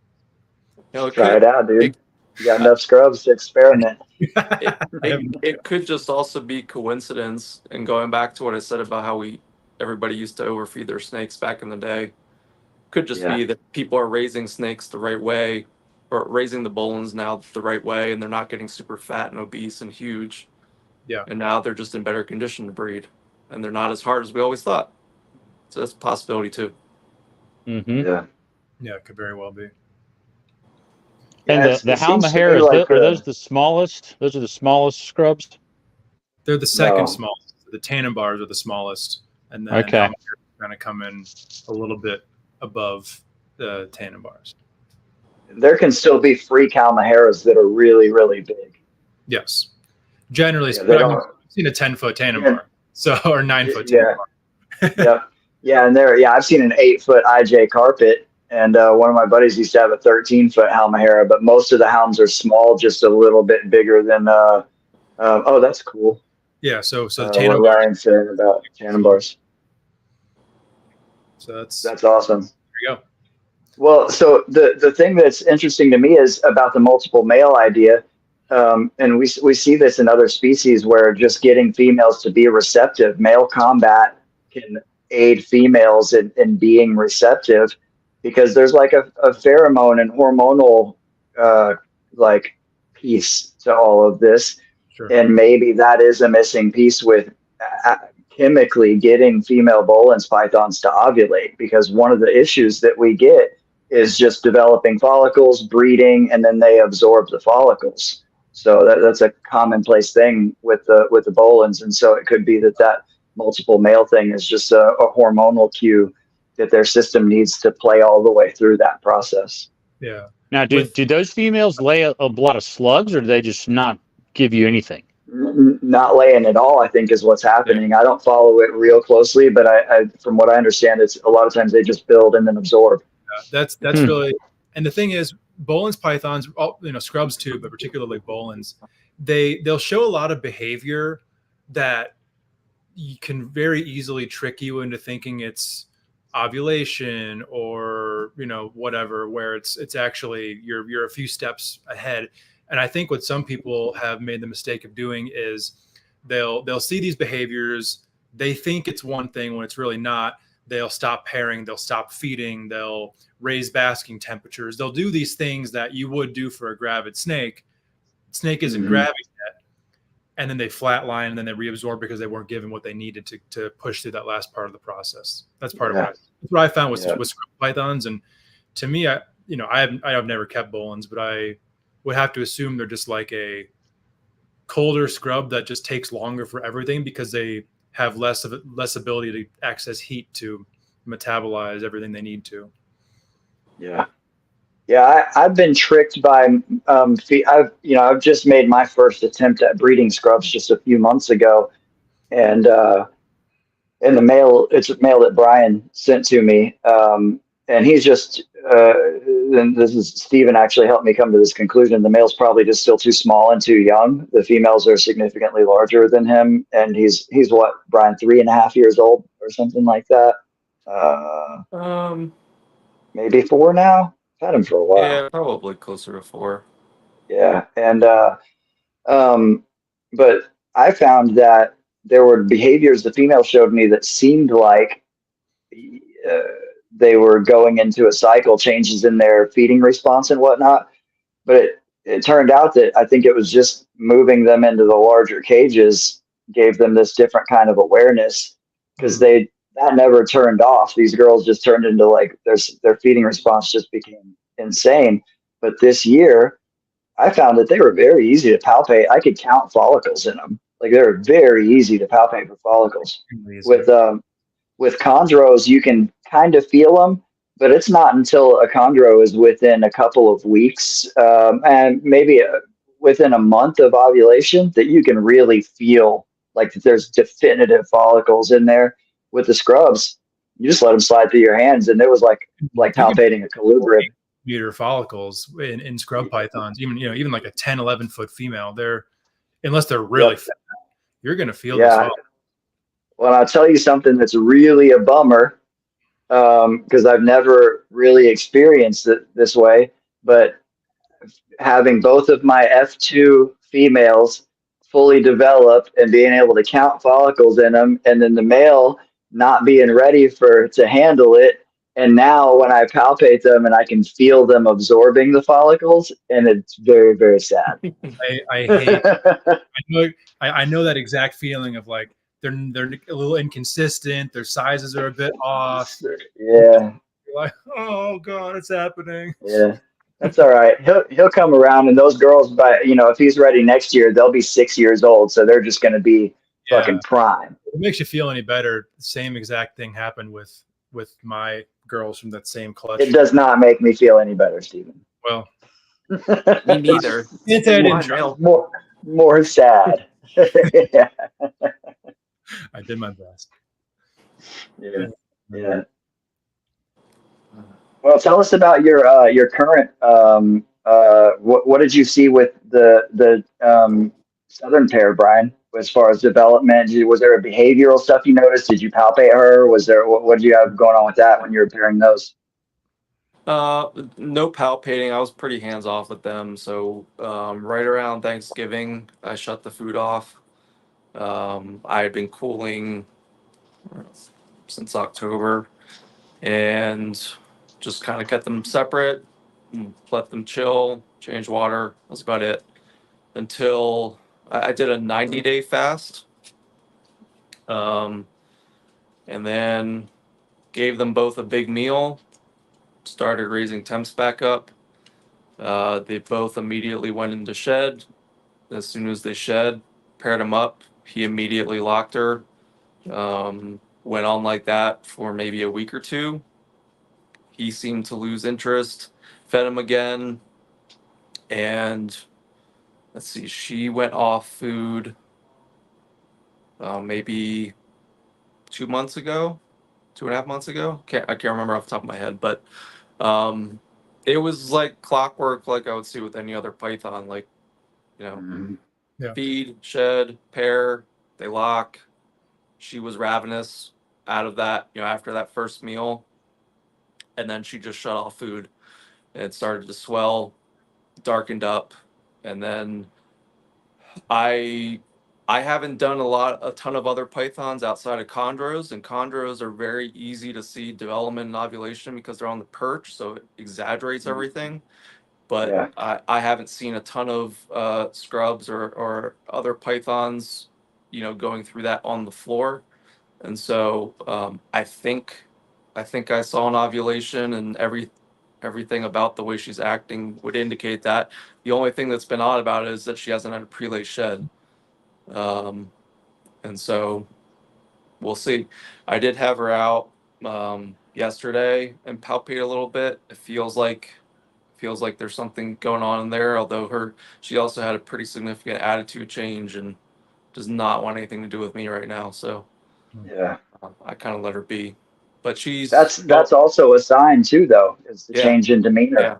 But she's basically she basks, and then when she's done basking, she goes in the egg box and beehives. So she's doing everything that I would think a gravid snake would, just no shed. So we'll see. Interesting. Stephen, have you had females skip their shed? No, never. That's why I'm so curious about this particular instance. I've had chondros do it plenty. Huh. I never have. I've never had a chondro skip prelay shed. I've heard you say that before. I say plenty. I've had it happen, I don't know, five, 6 times, something like that. Let me ask you this. After your female ovulated, did your male shed shortly thereafter? Yeah. Every single female this year that I had ovulate, male would shed within 2 weeks. Yeah, it was. That's I think it was awesome. probably a couple weeks after, but yeah. Like as soon That's as like super cool. done with him, he went into a shed cycle, and that was it. I hadn't noticed that fast, but that's a great example to me of what we call, like, this is kind of a nebulous term, but natural synchronicity. Like when I walked into my adult room the other day, into the contour room over there, thinking, thinking that my spring season was kind of winding down. I walk in there, there's 13 adults in shed, and all in the room in there, and you have to look at stuff like that. But people try to chalk that up to, oh, well, they're in the same room and the same seasonal stuff. There's more to it than that. There are like hormonal and like maybe some kind of pheromone thing or something going on. Because Stephen, you had all those males shed, to same interval after the female they bred ovulated, but you didn't have all those paired up at the exact same times. Those were staggered pairings to a degree, right? Yeah. I mean, I had eggs laid over the course of about 3.5 months.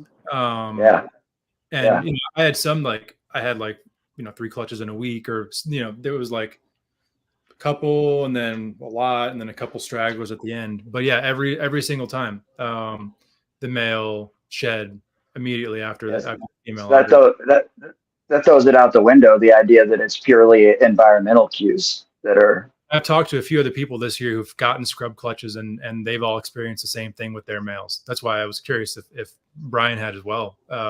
Because I mean, their ovulation isn't always super obvious. So for a species like that, you want to potentially have a couple other cues. So for me, if that male shedding is a sign that the female ovulated, fucking awesome. I'd love to be able to have that be that 2-step verification. I think she ovulated, and she probably ovulated. Yeah. The reason that I thought it was ovulation, it was not that she was necessarily so significantly more swollen. Yeah. It was the same thing I see with chondros, is you'll see chondros swell and they can be huge, but if they're just sitting there chilling and not moving, obviously uncomfortable, that's probably just development. It's not the teaser. Yeah. They'll tease you for weeks beforehand. So where I thought she ovulated, which seems to be aligned with everything else as far as timing, she was pacing and just very restless for a 24 to 48 hour period. So that's what I wrote down as probably ovulation. Interesting. What are you doing with your chondros when you pair them up? Are you just cycling them? Is it temp cycling? Are you doing any food cycling or what? A little of both. So I wouldn't say that I necessarily have stuck to any particular routine as much as I would like to say I have. But I temp cycle every year with the seasons, the normal seasons. One of the things that I've it's just kind of my hunch, or what I've observed, I suppose, is I have a lot of wild caught animals, and I gotten all of those as probably adults or very subadults, animals that were probably in the wild for several seasons, and I think their natural cycle is kind of already in a rhythm of the wild cycle and not necessarily in my room. So I kind of treat them differently than I do the captive bred stuff as far as timing the breeding. I've had a few clutches now where I pair in late July and August. I get ovulations in kind of September, October, and I get babies, or I guess ovulation September, eggs in late October, early November, and babies around the new year. So I've done that a couple times now with wild caught females, And so really, like, I'm not doing anything in particular as far as cycling and like, this is when you shall breed and this is when I shall pair. I just kind of look at them. If males are roaming, I'm looking at all the females very closely. Who looks swollen, who's like super into food right now. And, you know, I pair, like I got a pair together right now. Just because the male refused food, the female's looking kind of big. I was like, maybe it's you. But I'll pair all year. Just throw a male in there, see what he does. If he shows interest, leave them together. If he doesn't, pull them out. But like um, I've had clutches, and I think every season, not every month, but every season. Yeah. Yeah. I do kind of the same thing, and I've hatched chondros in at least 10 months out of the year. I can't recall if I've hatched any in November or December, but definitely every other month. And Brian and I have kind of the similar attitude about a lot of this stuff. If we are being lazy in our explanation, it sounds like we're kind of just throwing shit at the wall and seeing what sticks. That's what and we're to doing. to a degree, that's what we're doing. But also, what we're both observing things very carefully and realizing that that doesn't have to be this strict thing, and you may be denying yourself opportunities if you're trying to adhere to something that's really strict. So we're just kind of sitting around watching them and watching the ladies and hoping we got a stud ready to rock and roll when they are. Yeah. Well, I mean, I had a couple seasons after moving into this house where I was like very regimented with. I start cooling in like October. I start pairing, early winter, and just let it go its course. And then if nothing happens, I separate, late winter, early spring. And I had a couple seasons where nothing happened, and so I was just like, I'm just gonna start pairing these things whenever and see what happens, and had some success since then. Yeah. It's interesting. Seems like back when I was, earlier years of breeding, I would have stuff kind of spaced out more. And now the chondros are pretty much like clockwork. I mean, I get them in the, early, they lay eggs January, February, and they hatch late spring, early summer. I would attribute that to the fact that you've had your animals for so long, and they're just that's true too. And all captive bred and all dialed into your stuff. Yeah. And Brian and I have animals from all over the fucking place. Mutts and wild caughts and all different kinds of stuff. And so we are in a way it would be easier if we had just a bunch of stuff that we had, produced. Marshall, all of your animals are animals you produced, right? Every one of your chondros. I was thinking about that yesterday or today. Yeah, every snake. Yeah. Yeah. So yeah, and that's fucking cool. I sometimes think about how cool it would be to get to that spot, but then I also remember how much I love wild caught chondros. So I'll never. I'm sorry. I'm unapologetic. I'll never stop buying Craigslist Beox. Yeah. Never. I'm scared. I'm just scared, man. Like I don't, like more power to you. They're not that hard. Don't be scared. Yeah. I'm fortunate enough to have a ridiculous amount of experience with acclimation, and then multiple spaces, and the ability to have a strict quarantine protocol as far as placement of the animals. I'm blessed to have the lab right down the street. Like I went to the lab before work this morning, so I can stop at the lab on the way to work from FedEx and swab animals right out of the box if I want to. Like it's a blessing that not everybody has. I guess to that point though, what are you scared of? Is it Nido? Because I could argue you're more likely to get that from a captive animal than you are wild caught. Are you asking me? Yeah. I'm just, I don't know. Like ever since, I guess it was maybe 10 years ago when Nido kind of came through and decimated a whole bunch of collections. I just, I don't think it. that was from some captive collections getting. Oh yeah, spread, 100%. Yeah, 100%. Yeah. But it's just been I've just kept it closed since then. Yeah. You know, Yeah. not necessarily scared of Nido so much. It's just that it's more of not wanting to deal with the testing and the quarantine, and you know, it's just like another pain in the ass thing that I got to do when I got I'm just I suppose that's a different argument. The closed collection versus bringing animals in. Period. Yeah. Yeah, I'm But envious. it's not totally like closed though, because I have brought in ball pythons. I've brought in, these bull snakes from Patrick. I have picked up other stuff, but just with the green trees, I don't know. I just haven't done it.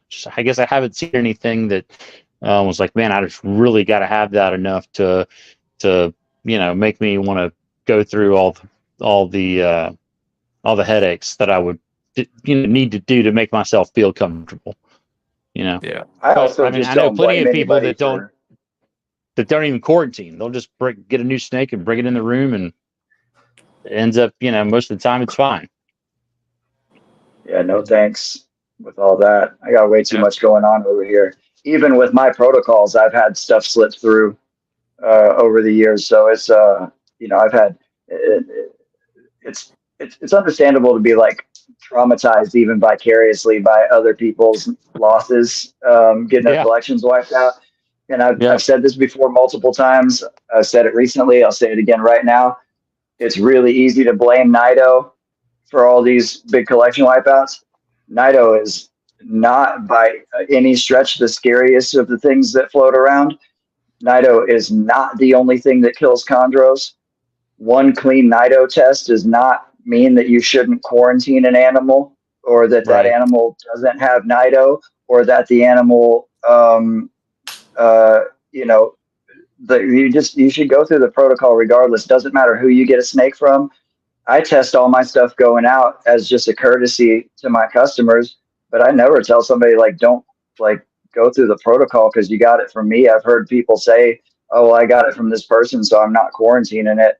I don't give a fuck who it comes from. You got to check that thing for mites. You got to hey, look how many snakes I have over here. You should definitely quarantine shit that comes from me too, and anywhere.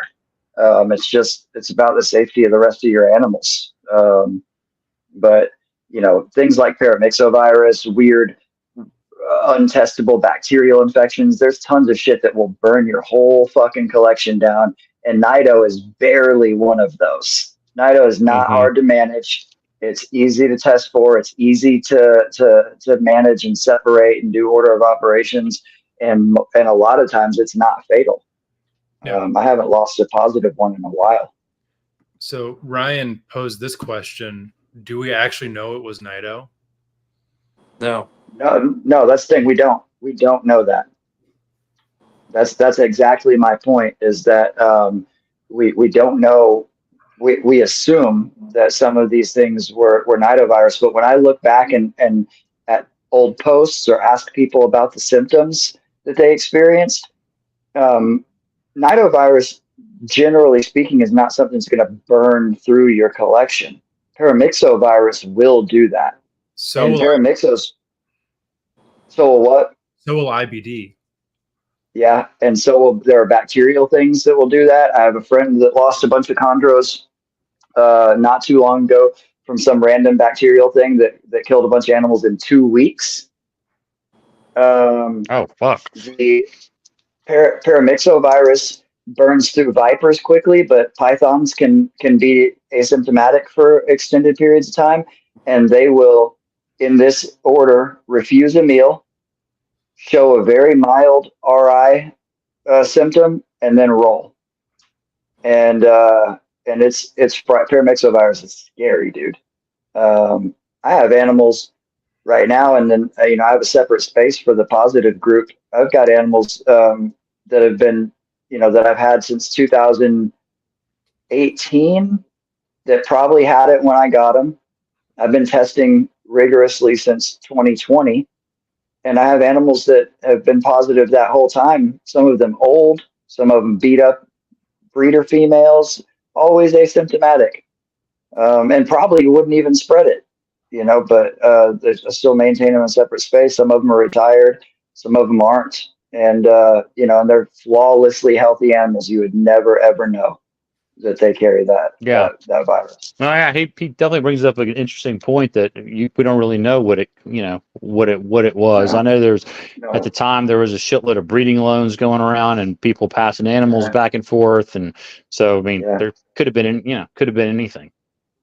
Yeah, and Nido, Brian's right about the likelihood of getting it from a captive bred animal, but it is also in the farms, and it's in the wild. And Ryan Young has made this point that a lot of the problems probably come from animals picking up non-host adapted nidoviruses. So these animals all probably have their own nido that their system is used to. And if you pop on the good old endogram, you will see these pictures of importers with big tubs of water with chondros, scrubs, white-lipped pythons, IJs, whatever, 3, 4, 5 different python species all soaking together in the same tub, and then wonder why we've got non-host adapted nidoviruses coming into our collection. I can't think of a better way to spread any type of illness than to put 2 snakes into water together at the same time. I cannot think of a better way. I've had chondros breed and not pass nidovirus before I was testing the way that I test now, and at least twice. Wow. But you put them in water together, you're going to pass whatever they've got to everybody else. So it's a good practice to soak these snakes when they come in. It keeps them healthy enough to make it over to the United States. But man, soak them individually. Yeah, ain't that the truth? Yeah, it really is crazy to see how different those practices are over in Indo, and now that social media has made it over there, and these guys they like the clout they're getting. It's a different world over there, but it's really wild to see. I ran swabs from Bowlen's pythons from a farm in Indo and got a nido positive on a swab from a Bowlen's. Yeah. Not shocking, but that would suck bad. Yeah. Yep. Yeah, and it was just a resident. It was like I don't know, one of the ones that they keep there to make it look like they breed them there or whatever it was. I sent some swabs with somebody over in Indonesia, and he brought them back, and I ran all of them, and one of the Bowlens was positive. Damn. Yeah. I mean, a lot of this stuff can be prevented too. Like, I think the testing has become kind of a security blanket for the community, but it's not an end all be all. Yeah. And a lot of this can be corrected by order of operations and just practicing, consistent daily, measures like working youngest to oldest, working certain groups, gloves, washing hands. Like, I think there's a lot of people that now that there's testing have kind of forgotten about that, or maybe they never instilled it in their collection.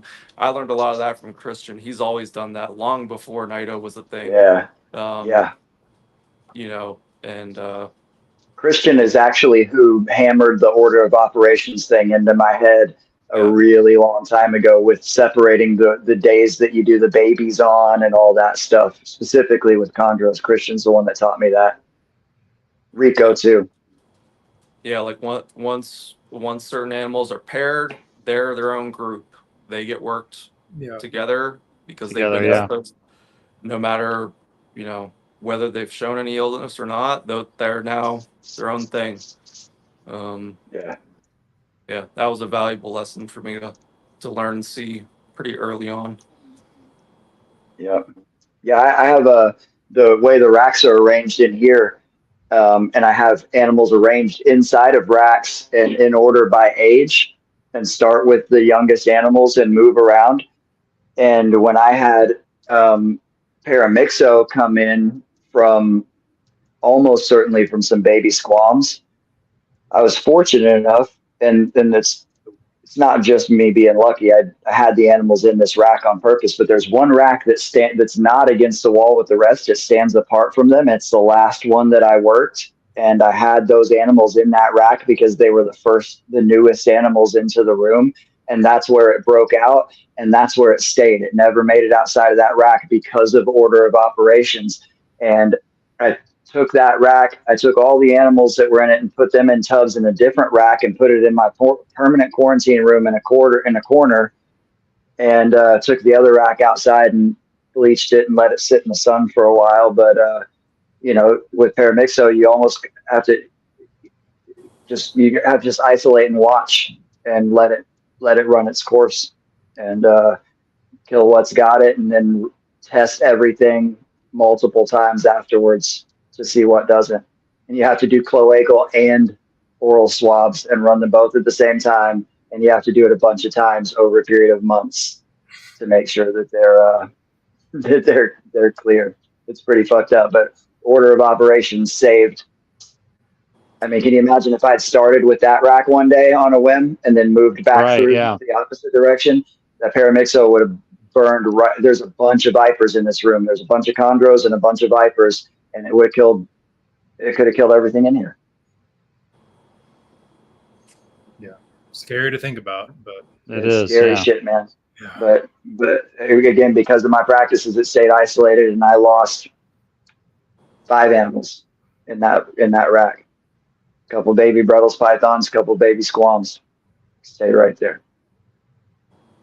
Jeez. Yeah. That's it's kind of a fucking dark note to stay on right now. But we don't have to exactly end on that note. We could talk for 3 more minutes about something happy. We're certainly not going to end on that, but we definitely are reaching kind of the ending point of the episode. I guess we'll go through, maybe do some wrap up questions. Either Marshall or Patrick, do you guys have anything off the top right now that you want to ask Brian to wrap up here? If you guys don't, I can start. Yeah, you start, because I'm gonna have to think about that for a little bit. So, and I'm glad that you guys have some time. This is a callback to real early on in the episode when you were kind of talking about your, kind of come up in the game, mentioning how you used to go to the old Hamburg shows. A lot of the people who are watching and listening are probably new enough to the hobby to not really have any concept of what that show truly was back in the heyday. And I never was able to go to that show, but I've heard all the stories. What are some of the most extreme old Hamburg moments that you remember of being there, being like, what is this place? What the fuck is going on? Mostly around venomous stuff. Just the flippant nature that it's displayed and sold. I mean, I would see definitely miners walking out with gaboon vipers and monocle cobras, and I've seen small black mambas just sitting on a table in a deli cup, Jeez. It was just there was just nobody. It seemed like there was no adults managing what was going on there. I don't know how else to put it, but I mean, outside of that, it's the normal, it's not an all captive bred show. I mean, no, there really aren't any, but there was really no effort into trying to eliminate unhealthy or sick or mite infested animals, anything like that. So it was really strictly, one of these big wholesale importers just kind of threw up in the building. Here's all the stuff that came in this week. Good luck. Which is kind of cool. If you can go see all that stuff, it's very educational. You can see kind of what you can compare what healthy versus unhealthy really looks like. And you can see all sorts of different species in one place. I mean, that was the other thing. Is the one cool thing about that show was it was super diverse. I don't know what it's like now, but there was just so much stuff, and it wasn't, a ball python crested gecko heavy show. back when I was going there. But Yeah. I got to go a couple of times when I lived up in the Northeast, and this was back in late '90s, and it was exactly how you're describing it. Yep, two rows on the side with venomous stuff, and Yep. yeah, it was an interesting time to see stuff. And any like giant king cobras, or like someone shows up with like a 7-foot salty, or like something where you're like, why is this animal here? Obviously beyond like venomous snakes. Not really anything like huge or like obvious like that. If there was any big venomous, I want to say it was like usually rattlesnakes and western diamondbacks, something like that. Nothing too crazy, but it's more like if you know what you're looking at, that there would just be some random stuff in a small deli cup. You're like, how? Like what? Yeah. Why is this here? Why is it so exposed? Why can anybody touch it of any age? Like, Yeah. that sort of stuff. Hell yeah. Either you guys have your question on deck yet? I do. You want to go first, Marshall? Yeah. Either way, yeah, I can go. So, what's your long-term plan with the snakes? Are you you happy with the size of things that you've got right now? Are you trying to get bigger? No, I'm actually probably looking to downsize at some point here.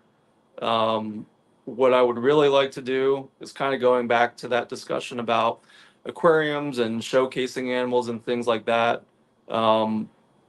I've got a third garage space that I want to convert into a herp room and kind of make it into like a showcase man cave lounge type thing where I just have, I don't know, maybe 8 or 10 like zoo exhibit style enclosures and cohab, maybe a pair of chondros in each one of each species, and the Bowlens, and then like the Parsons chameleons. I love those things, and maybe do some multi-species things. But that's where I'd really like to move to now that I have a potential space for it. Because I really miss doing the zookeeping thing, and that's I like observing behavior. The breeding thing, I like it, but it's definitely not my main interest. I like observing behavior and just watching stuff like you would a fish tank. So that's where I think I'd like to move to at some point. I'm really glad you asked him that question, because I was really on the fence. I wanted to get into that because he just told me this. We talked about this just a few days ago, about your a little more on your plans with that, and so I'm glad you asked him that. There's something else that we haven't really touched on that I think is really important. So my question is, Brian, which chondro locality is the most fun to keep, and why is it Biak?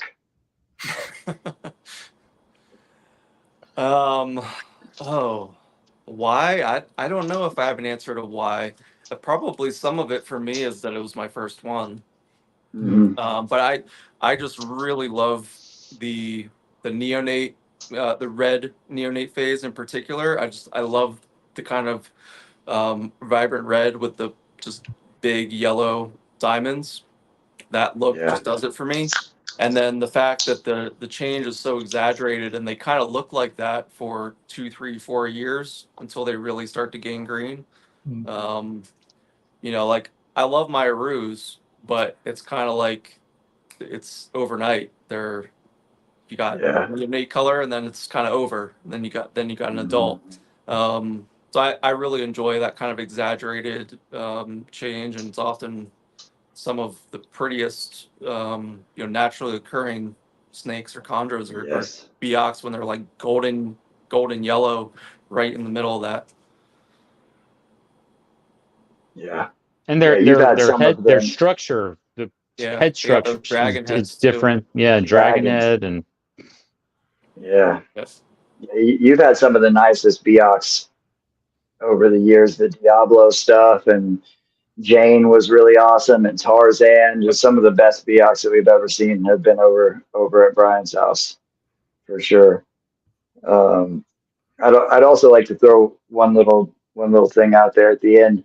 I'm really terrible about keeping records. So if I ever want to like need to remember when something laid eggs or ovulated or something, a lot of times I'll just scroll through I'll like do a search in my messages with Brian, because we literally talk about this shit every day and share updates I and do the stuff. same thing.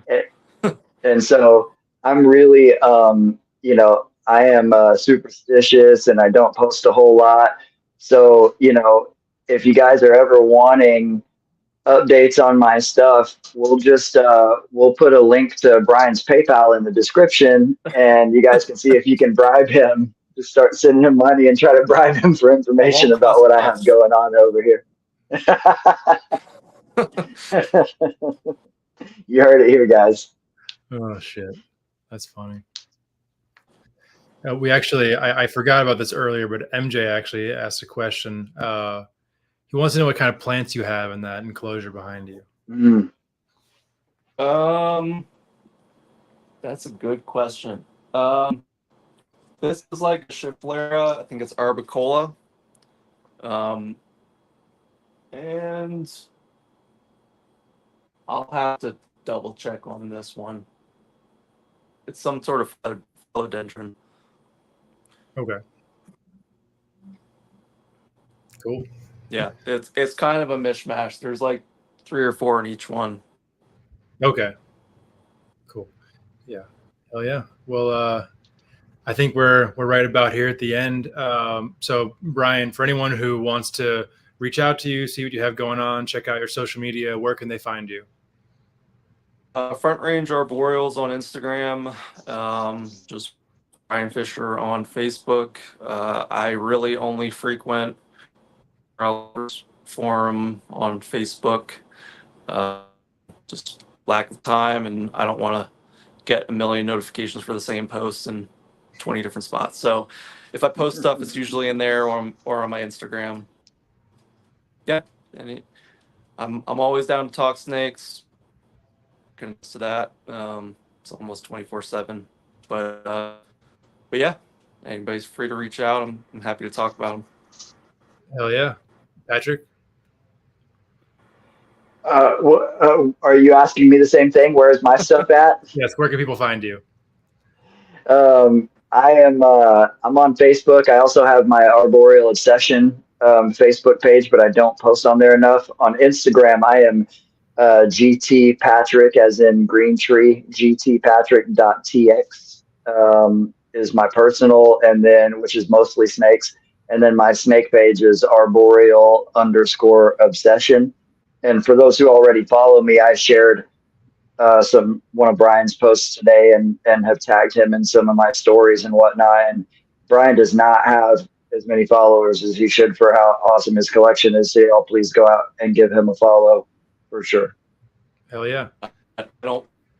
That's probably my problem. Don't post enough. You cut out there for a second. I think you're cutting out a little bit.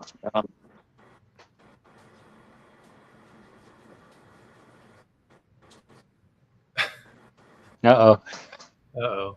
I guess it's a good time for him to start cutting out, because it's time to cut out. That is true. So Marshall, how about you? Where can everyone find you? Red Mountain Herp on Instagram. That's where all my snake stuff is. All right. Hell yeah. To me, you only have one snake right now, Marshall.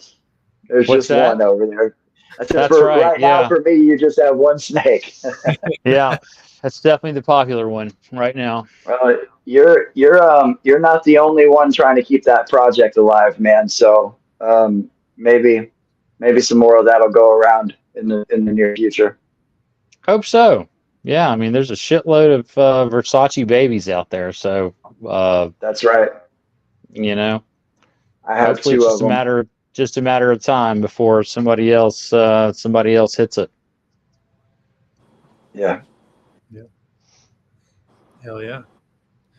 Well, for me, my Instagram is on the screen. I'm at Scrub Shepherd on Instagram, just Stephen Cush on Facebook.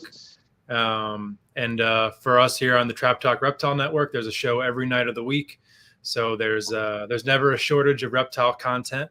I have my show, Corner tomorrow. We're doing it a little bit early, 3 p.m. Eastern time with Philip Leitz of Aird's Only. Oh wow! Okay. Euromastics heavy episode. So that'll be very exciting. Definitely a bit of a different feel for everything that typically goes on here on the channel. But if you're watching, subscribe, like, comment, do all that good stuff. If you're on Spotify or Apple, subscribe, give us a 5-star review, share us, tell your friends, tell everybody. But for all of us here, say thank you everybody for tuning in tonight, and we'll see you all here next week. See you.